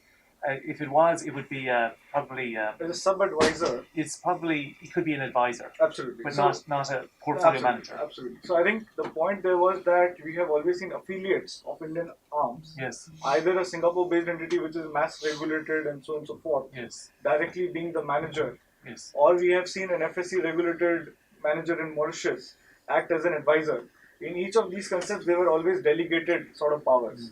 Now, how much you delegate, so depending on that, the scope of service and the fees that as a manager you can charge. So that was the other point we were trying to make, that if you literally are an advisor, the kind of services you can do are somewhat limited. You can't be seen as taking a discretionary call. The moment you take a discretionary call, you literally become a manager. So there are these variations that we have seen in these structures, which is where I dovetail into Shamit. Yes, okay. Maybe if you can discuss your structure, your experience, what solutions you've seen. Sure, please go ahead. Thank you. I won't take much time. There's been a lot of discussion on usage already. Most people know a lot about it. The only thing is, I think if you're thinking of usage today, you're 5 years late commercially. Because there are too many usage funds in the market already. I think that's something to think about as well, because not everyone wins. There are about 25, 30 usage funds out there. Some are $1 billion plus. And you don't want to sit with a large fund, waste 3 years setting it up, and then sit on huge losses of how do I even close this fund? It's too expensive to close it as well. So that's one point. Second is, it's good that you're starting off now because the rules have become much easier. There is a technical possibility that you don't need a Singapore subsidiary anymore. I mean, if you're an asset manager of good credentials, I think you can. I mean, I would encourage you to go through the 9A route and become a manager to a usage directly. I mean, you'll save at least 2 to 3 years of setup. You'll save the time of interacting with MAS to set up a subsidiary for an asset management company.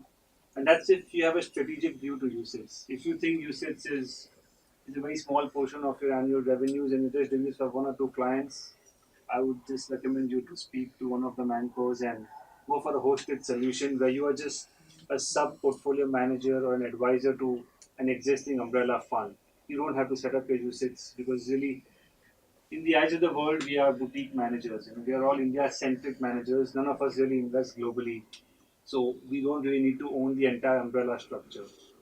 Umbrella structures are meant for the likes of large global managers who have 80 to 100 strategies running at the same time. So the costs are well spread out.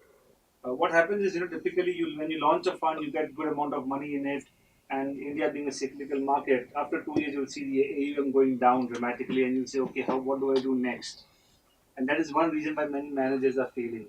They don't realize that it's an expensive proposition, not just from setup and the time and efforts, but also from marketing and distribution. And I think they spoke about registering the funds in different countries in Europe, but I think the more excitement is in selling usage outside of Europe. Singapore, Hong Kong, Middle East, I think that's where Mauritius funds are losing the regulatory advantages. I think most of us are aware that Mauritius funds are no longer recognized for sale in the UAE or even in Singapore private banking community. UCITS are in fact preferred.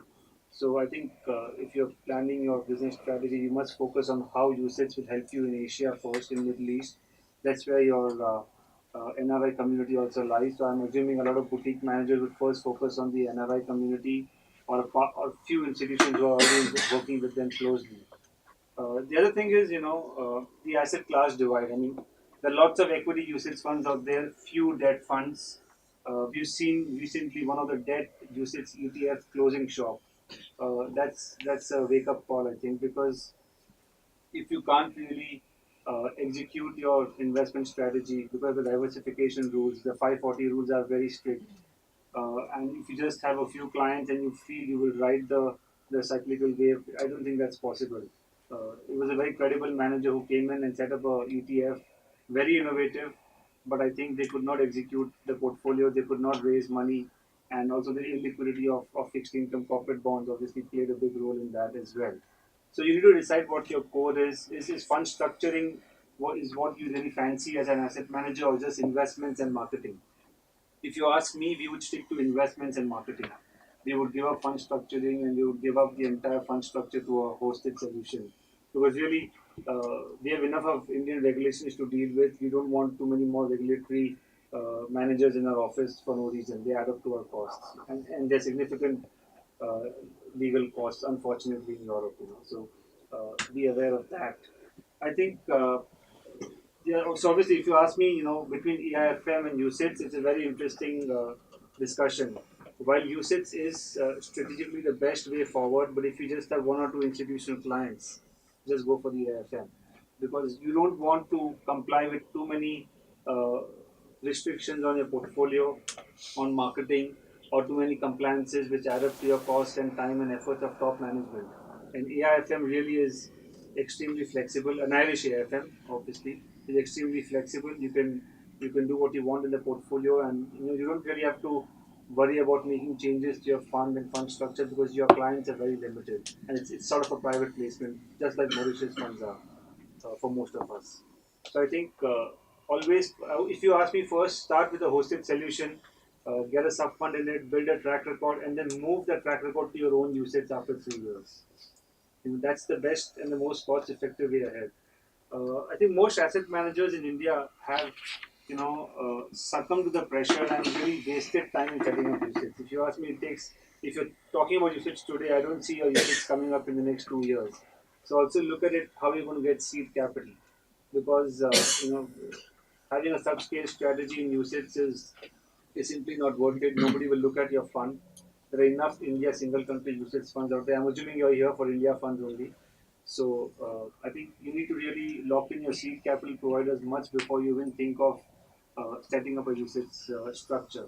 Do you have the ability to raise $50 million to cover the cost of all these administrators and also the cost of compliances? In terms of sales, I think it's a mixed view. We've seen one Indian asset manager having offices all over the world, but they have combined investment banking with asset management, so they're able to justify people on the ground in some way. Most of the asset managers are sitting out of India and Singapore and acting as suitcase bankers in that sense. I think, but unfortunately, that's the one that's more cost effective because India is also a cyclical market. There are times when your salesmen don't have anything to sell from an India perspective and they leave you after 3.5 or 4 years of hard work. So you really need to decide whether you want to really hire foreign distribution teams out there, unless they have something else to sell when India is, you know, cyclically out of favor.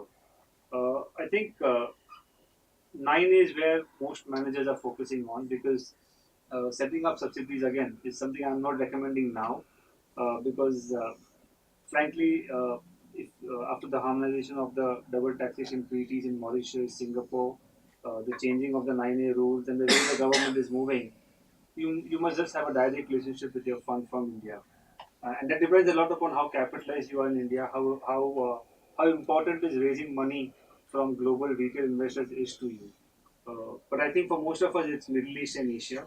The structure is usage, but I think your clients are sitting somewhere else for most of them. So look at the cost of marketing in those markets, and I think that's everything else. The technical part has been covered well by the experts here. I won't focus on that, but we have a Q&A session as well. So I think we'll take some of it there. But I think pension funds in Europe, that's an interesting field to understand.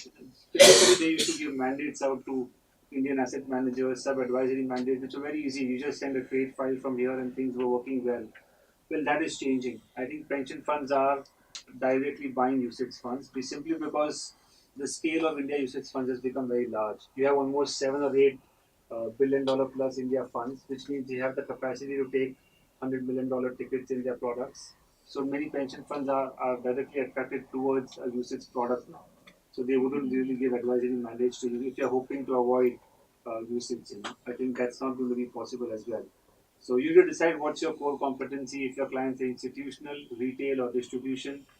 If your markets are Middle East and Asia, you'll probably need a usage. If your clients are institutional, maybe an AIFMD can work at times, and you can avoid the hassles of usage.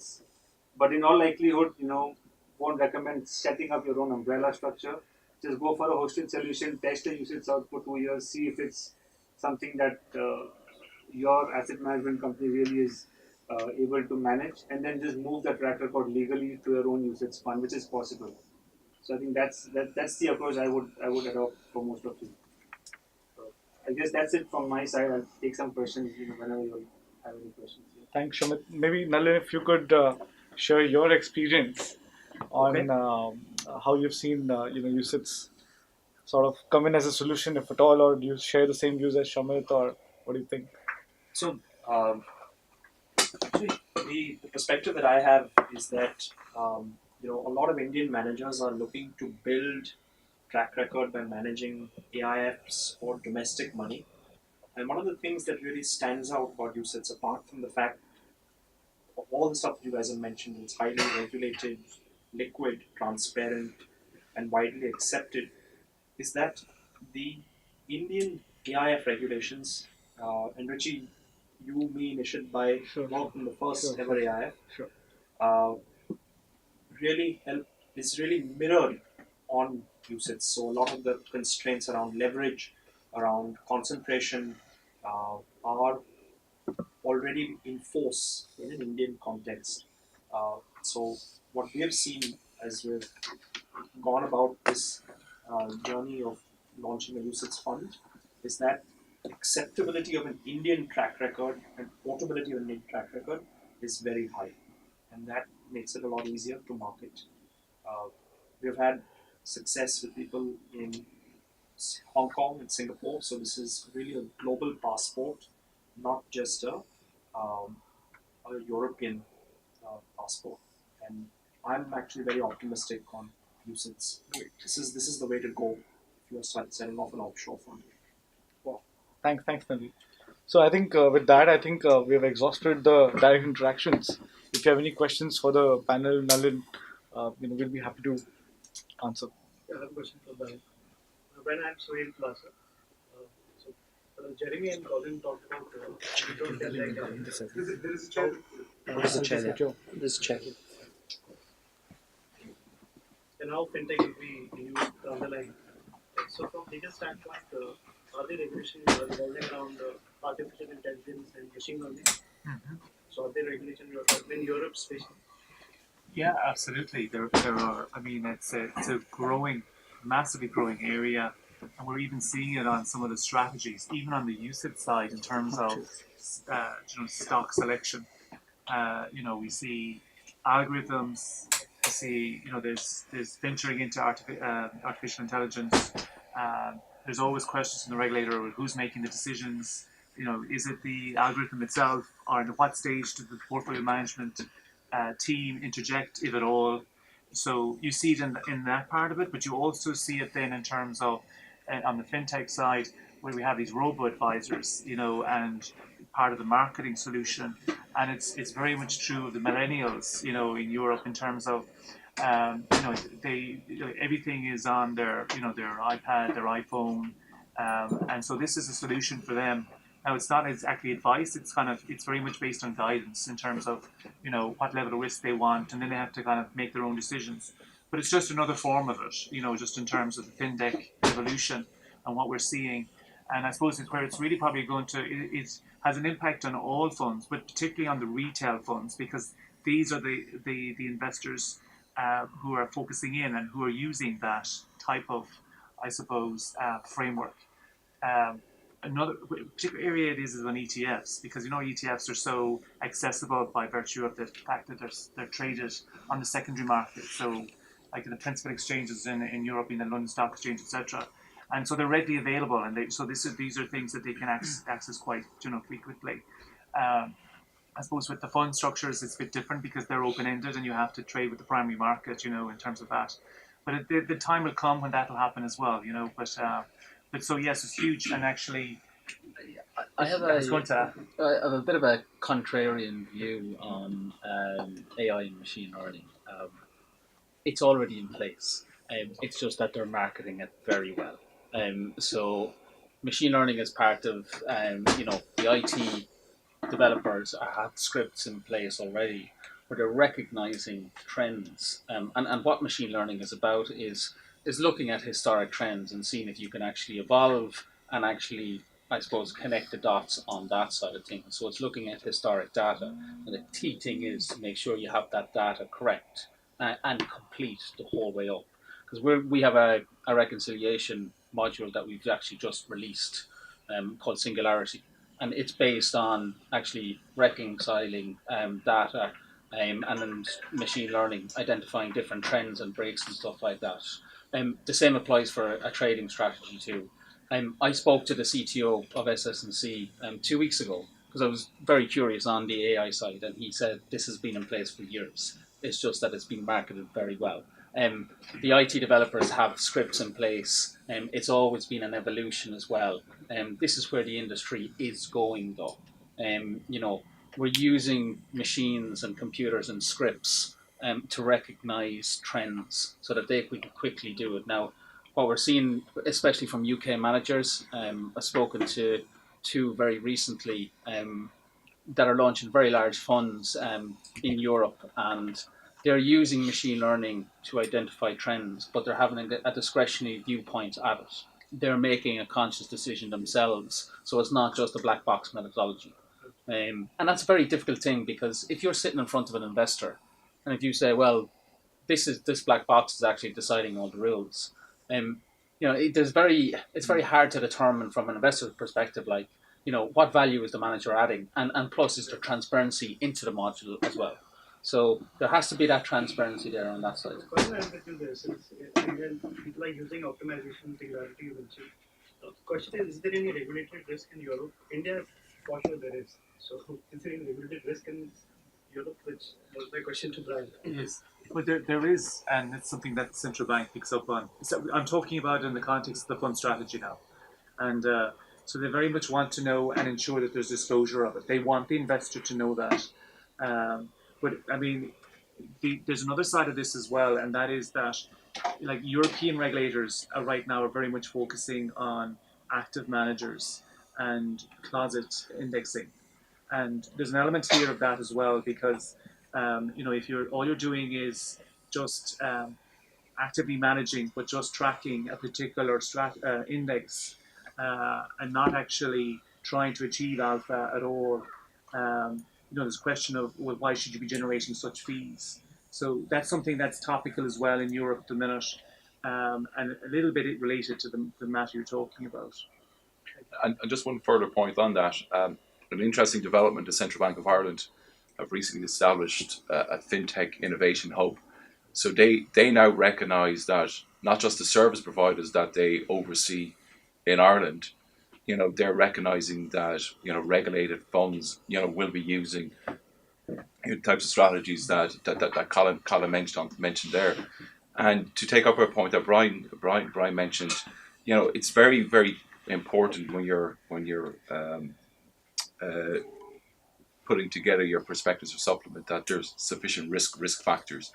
Again, you don't throw the kitchen sink at it, you know, and I think that's where Brian and his team and his knowledge and experience in relation to that, and indeed SS&C will guide managers just in relation to what particular disclosures and risk factors are required. So yeah, it's an exciting time, but I'd echo what Colin is saying. It's you know, it's in place for quite some time. Similar with with blockchain technology. You know, unfortunately, blockchain technology is somewhat associated or correlated with cryptocurrencies, and it just gets a bad name, which it shouldn't. So I think it's a lot of further education, you know, seminars and people like you and us just you know, highlighting and articulating.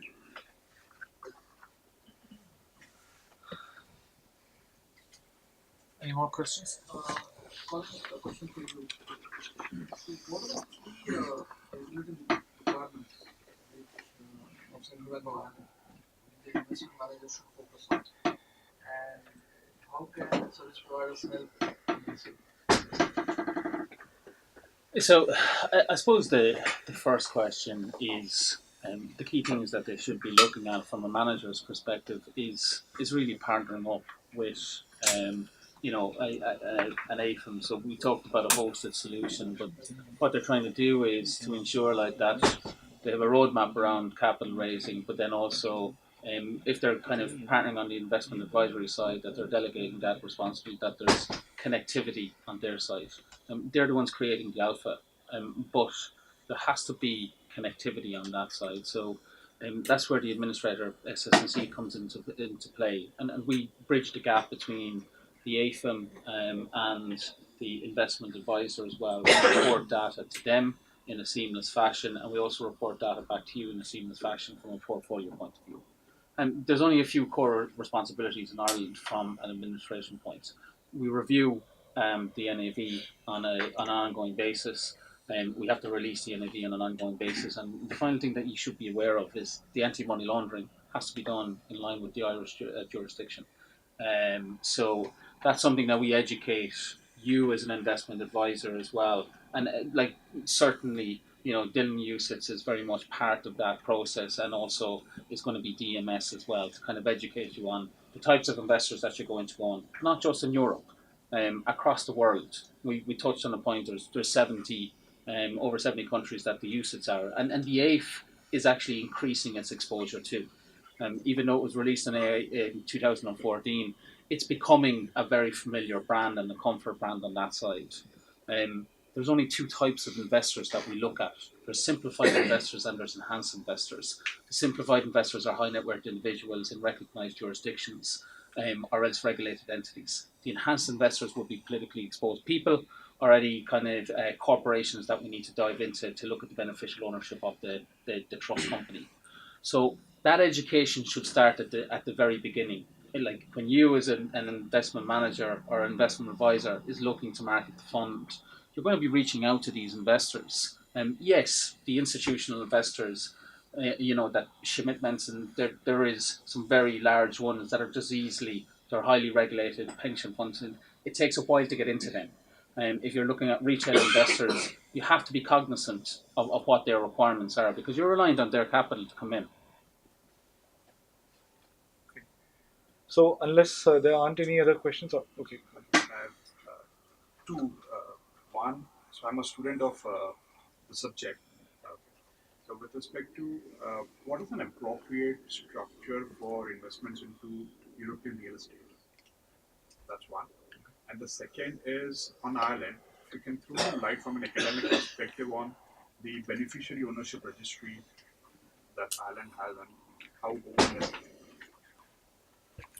it? Well, Brian can discuss, just the structure in relation to alternative funds, and I can give an oversight just in relation to the role that DMS will play in relation to the monitoring and oversight of that. That's okay. Yeah, sure. So on the like I was saying from the podium, on the alternative space, you'd be setting up, I suppose, an AIF. And to be honest with you, you can get exposure to real estate through UCITS, believe it or not, but you'd be doing it through companies that, they're issuing shares as opposed to investing in property directly. But for the purpose of this conversation, I'm going to turn to the QUAIF structure again here, because it's the most flexible of them. So it would be possible to use that for the purposes of investing in real estate. And so, so there's flexibility around that, and there are structures involved. We see some of it after the credit crisis in Ireland, just in terms of turning in and investing in Irish real estate, and a lot of foreign investors are actually focused in on that and setting up QUAIFs in Ireland to actually gain that exposure and provide it to their investors. But equally so in other jurisdictions where those opportunities arise, equally a QUAIF can avail of that. So thanks, Brian. I suppose the important thing is just in relation to how you structure your fund. And first and foremost, you want to avail of the European passport. So that's your first and foremost concern. There's different ways and means in relation to how you structure. If, for example, it's a single investor fund, it can be held through a wholly owned SPV, can be owned through a wholly owned Section 110. Indeed, you can actually feed it into an Indian master. If you're looking to mark on a passport that particular Irish European regulated fund, again, there's ways of bifurcating strategies at your master fund level to just ensure that you take advantage of that. But I suppose the key thing is that whatever asset class that you're looking at it here, from your plain vanilla to your esoteric to your real assets, there's a regulated structure and a solution in Europe for that. And taking a point that Eileen had mentioned in relation to the UCITS, as Colin mentioned at the top of the conference, UCITS is a global brand because it's well over 30 years. AFMD was introduced in 2014. There's a lot of portfolio managers out there, and again, it's the UCITS brand. A lot of your strategies will work within an AIF. And in addition to an alternative investment fund, there's a retail alternative investment fund as well. So the large pension funds who are clients of ours, the large insurance companies, the endowments, etc., they recognize the brand of AFMD as well. It's giving you everything that the UCITS is offering.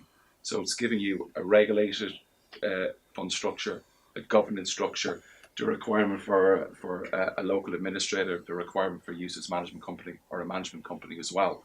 So again, if you are considering Europe, segregated managed account may be the way to go as well. As a first sort of as a first dip to toe in the market. Again, there's regulation around that, which we take care of as well. So give careful consideration to Europe.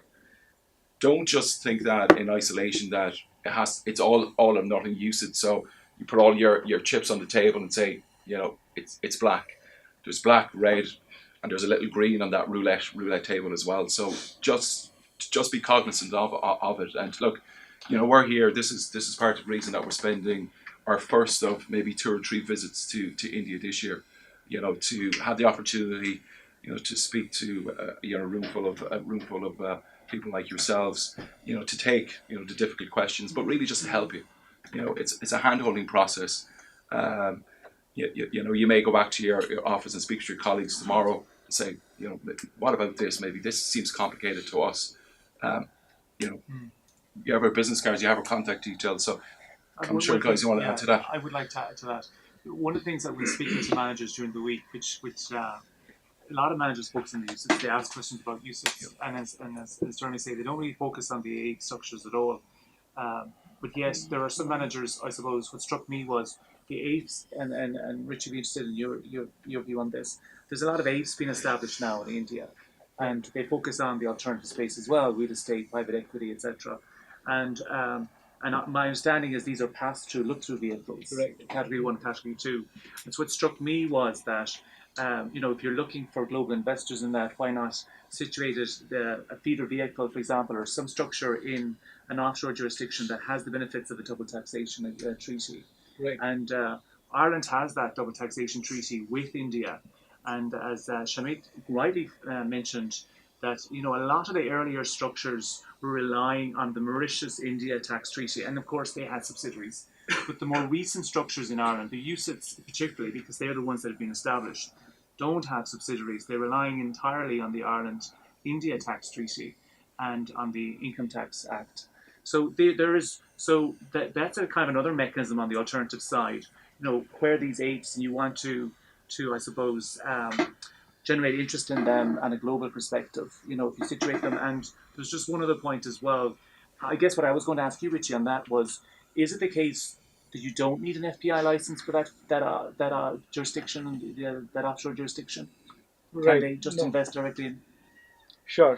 I think this is a little loaded question, so let me break the questions one by one.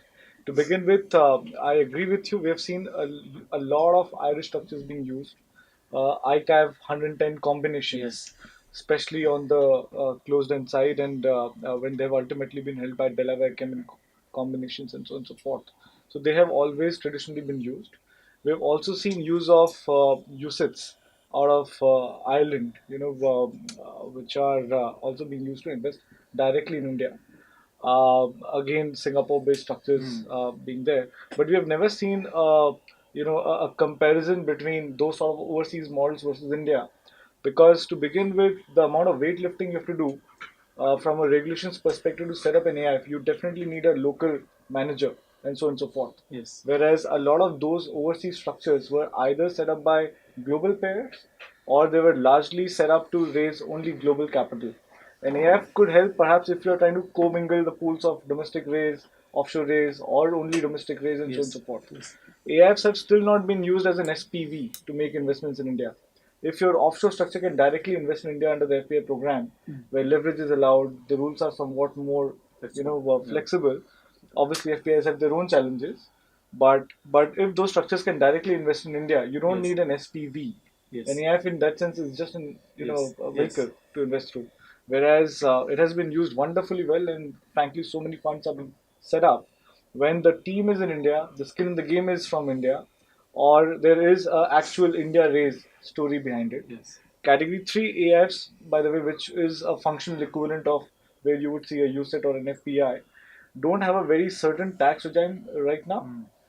There is a view, there's an interpretation issue out there that how would the tax sort of evolve? Is it going to be capital gains? Is it going to be business income? And so on and so forth, depending on the asset mix that you are looking at. So given these combinations, and the certainty with the FPI program, if the investor base is something which an FPI can sort of functionally work out, then there is little merit in combining an overseas structure with an AI. Yes. So there is space for both of them to coexist right now, Right. and not bring them together. Right. Okay. And then in the context of, I suppose, the other circumstance that I heard of was in the distressed asset side. Right. And so essentially, again, in an offshore jurisdiction, pooling investors. Absolutely. We've advised on quite a few of those situations. So what happens, and I'm sorry in this room.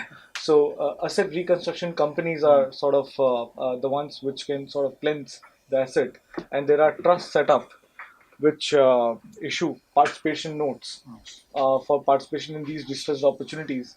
FPIs, just for your awareness, are allowed to invest in these sort of notes issued by these asset reconstruction trusts. And the great thing is that even if the income is treated as business income, because an FPI is an overseas entity without any permanent establishment in India, literally you could have a zero tax leakage through and through on those sort of structures. Again, an ARC is a very heavy model, something that you definitely need to partner with an Indian sort of a firm already out there. Yes. There are extensive capitalization norms. It is directly regulated by the regulator, one of the heaviest regulations out there. But yes, there is opportunity, and we definitely see a lot of those. Yeah. So, I mean, it's just back to your question in terms of, I know you posted on real estate, but there are opportunities on the alternative space. And I think the second question you asked was the beneficial ownership. Yeah. So in Europe, there's the money laundering directive in Europe, and we're obliged as an industry to, I suppose, do certain due diligence in terms of who the beneficial owners of corporate vehicles. And so essentially, the beneficial owners from a European perspective are those who own 25% or more, directly or indirectly, in that particular vehicle corporate structure. And a register needs to be maintained, and of that register, or of those beneficial owners, and essentially then we're aiming and to make that public in a public register as well. So that's something that's going to come in later this year.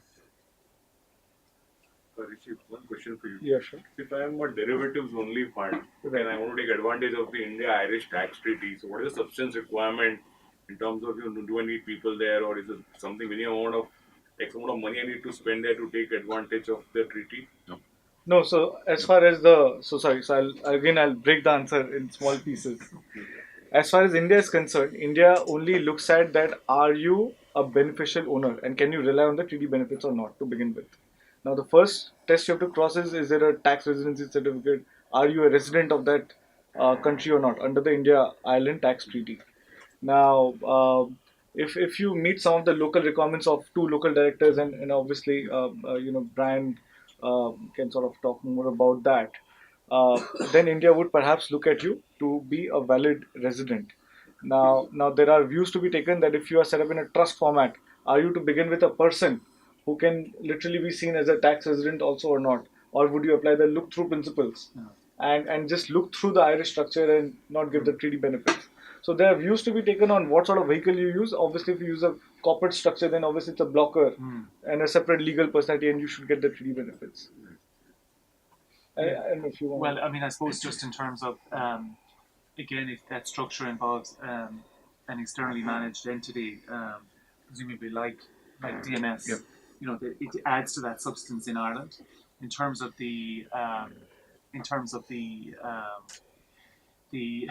like I mentioned earlier, we've seen some derivatives on some of the recent funds that I've seen from Indian asset managers. So there are using it, but this is kind of a different issue, I presume. It's just in terms of the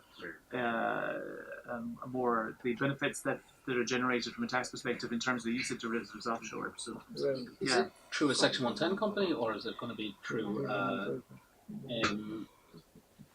directly holding?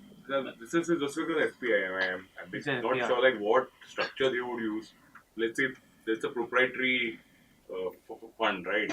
So I don't understand, like with the usage directive, they would not be able to take concentrated bets. So what kind of fund structures would essentially, will come from Ireland who want to do only derivatives? No, so I think I'll just add a little bit more on this. See, I think to begin with, there is a significant advantage you're getting from a treaty perspective. If the entire income were to be taxed in India as business income, we are looking at 30 to 40% rate of tax versus a zero leakage, because the right to tax is not with India, it's with Ireland or Mauritius or Singapore for that matter. When we're talking about any security other than shares of a company, like other than cash equities, the the country of the alienator has the right to tax. Yes. So in these cases, whenever the funds have been set up in Mauritius, Singapore, or Ireland, for that matter, or Netherlands for that matter, India does not have the right to tax. So for India to sort of give away its right to tax, right? India needs to be satisfied that are you entitled to the treaty benefit or not. So the pressure to demonstrate substance. Do you have the right decision making CVs on the board? Are they really the decision makers, or are you literally dealing with a post box? Is where the argument gets to, which is where you see sometimes Mauritius struggle because there's hardly any real. Again, everyone has their own structure, and we advise. But Singapore has you can have offices, you can have people staying there, CVs, and so on and so forth. So in terms of they amended, right? So for Mauritius you need like 1.5 million you need to spend substance, and Singapore is 200,000 SGD. Is there something with Ireland? Okay, you spend so much and then you can prove substance there. I can touch on that. So the important thing is mind management and control. From an Irish perspective, and it's the board of directors that's the governing body. So as we touched on before, there is specific requirements. So to alleviate that, what we can offer is we can offer the 2 Irish resident directors, the majority non-executive directors, and that independent chair. In addition to that, the subscriber shares and the management shares, again, to alleviate that, a company like DMS can actually hold those shares shares for you as well. So in relation to that particular structure, that works, and that's the key tenet, really. I think. Yeah, and the Irish Revenue will issue a certificate as well, yes, confirming that the fund is tax resident. Yeah. See, I think the only challenge I could see potentially there is that if we are relying on the CVs provided by the management company, would you also write their names and their profile in the PPM or the marketing document? Because if the decision maker or the profiles being shared are those of Indian residents or somebody who's not from the management company CV, then there could be this conflict that, okay, while you are relying on their CVs, the actual decision makers are not whom you are showing it to be. So I'm just saying, could there be potential scrutinies unless they are spending a substantial amount of time on each of those structures they are lending the CV? I mean, from a central bank perspective, you can't be a director unless you commit a certain level of time. Absolutely. So in that sense, I think it's covered in terms of the directors of the Irish Fund. And I know as well there's sensitivities around Indian directors being on the boards because of connectivity, and that can be accommodated as well. So it can be true in Irish board structure, who are ultimately responsible for all facets of the fund in terms of management administration. And what they do is the corporate board is actually delegating the investment management, which is portfolio management and risk management, to likes of an AFM, or if it's a UCITS Manco, they're delegating that. But ultimate responsibility remains with the board. And so certainly you have the corporate registered in Ireland, and you also then have the mind and management in Ireland, who are ultimate responsibility. So I think in terms of your structures, you can have any fund in Ireland, a UCITS structure or a Quake structure investing. We have UCITS structures that are entirely UCITS focused. They get used to derivatives purely only to get their exposure to the underlying assets. and they manage that. You can certainly use your derivative if it's completely derivatives, as long as you're managing your counterparty risk, you're okay. But the reality of it is, if you're using leverage as well, it's going to impact your strategy. So the ideal situation would be to go down the eighth route, and that will give you the flexibility to manage your portfolio as you want, to manage the leverage as you want as well. Yes, sorry, go. Well, Like very, very briefly, like we provided a solution for US managers. So they had a large German insurance company that was moving their investment from the Cayman fund to an Irish fund. They wanted indirect exposure to the Cayman fund, which was a CTA manager. An investment by UCITS into a Cayman fund is an ineligible investment. So we structured it by creating an index of the CTA managers and then writing a TRS on that. So effectively, you're getting an indirect exposure to it. So again, what Colin and Brian mentioned, there's ways and means of structuring exposure, through an Irish regulated fund that doesn't necessarily, touch on, or give the impression that it's the Indian manager that's actually controlling it. And very briefly on the capital requirements, that all falls with DMS. So there's an obligation on us to have a minimum capital requirement and 0.02% of all the assets that we manage.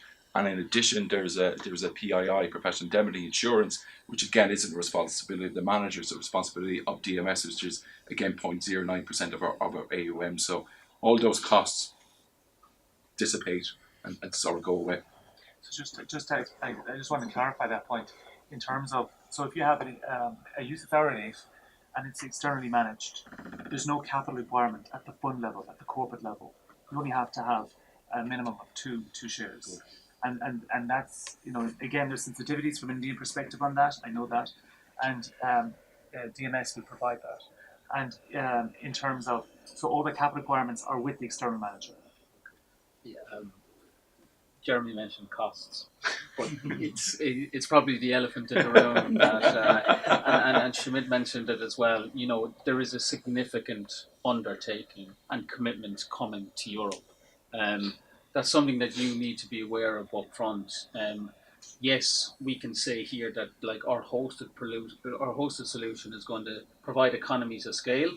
So you kind of come in as a sub-investment manager on a sub-fund, but there still is a significant difference to kind of the services that you're going to be getting. There's a cost associated with being under the regulatory umbrella. There's a cost associated with all of our services as well.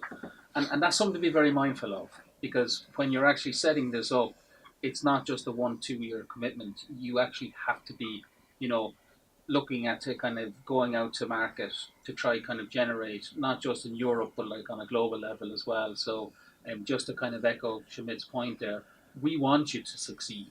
We're part of this, engaging at the very start. We want to kind of structure a solution for you. But it's like in our benefit, for everyone's benefit, then for you to grow assets then as well on that side. Because what we don't want to do is you set up a fund and after 6 months your TERs are actually being hit because like our costs are actually dragging the performance down, which has a kind of a cyclical effect then, because you're going to investors and they're saying, sorry, your returns aren't good enough, or else you don't have enough AUM. And that is something that large institutional investors look at. They'll say, come back to me when you have 250 million or 150 million. And we've seen managers struggle on that. So even though that they have great returns, no investor wants to be first. So they want to have a track record of other institutional investors going in there. Now, it's a small market, but that's an important thing to kind of think about as well. I guess I should mention as well, Shamit mentioned absorbent legal costs. So I think I'd invite Shamit to answer the question where he set up his fund. But I would say that, this is a relationship, and what we do is when managers come forward, we come to an arrangement with them, and we generally do because we want them to succeed, obviously. And because there will be other opportunities, for us in terms of providing a service. So we try and be as economical as possible in establishing a fund. The other thing I'd say is that, in terms of, I've heard different stories this week in terms of people's experiences.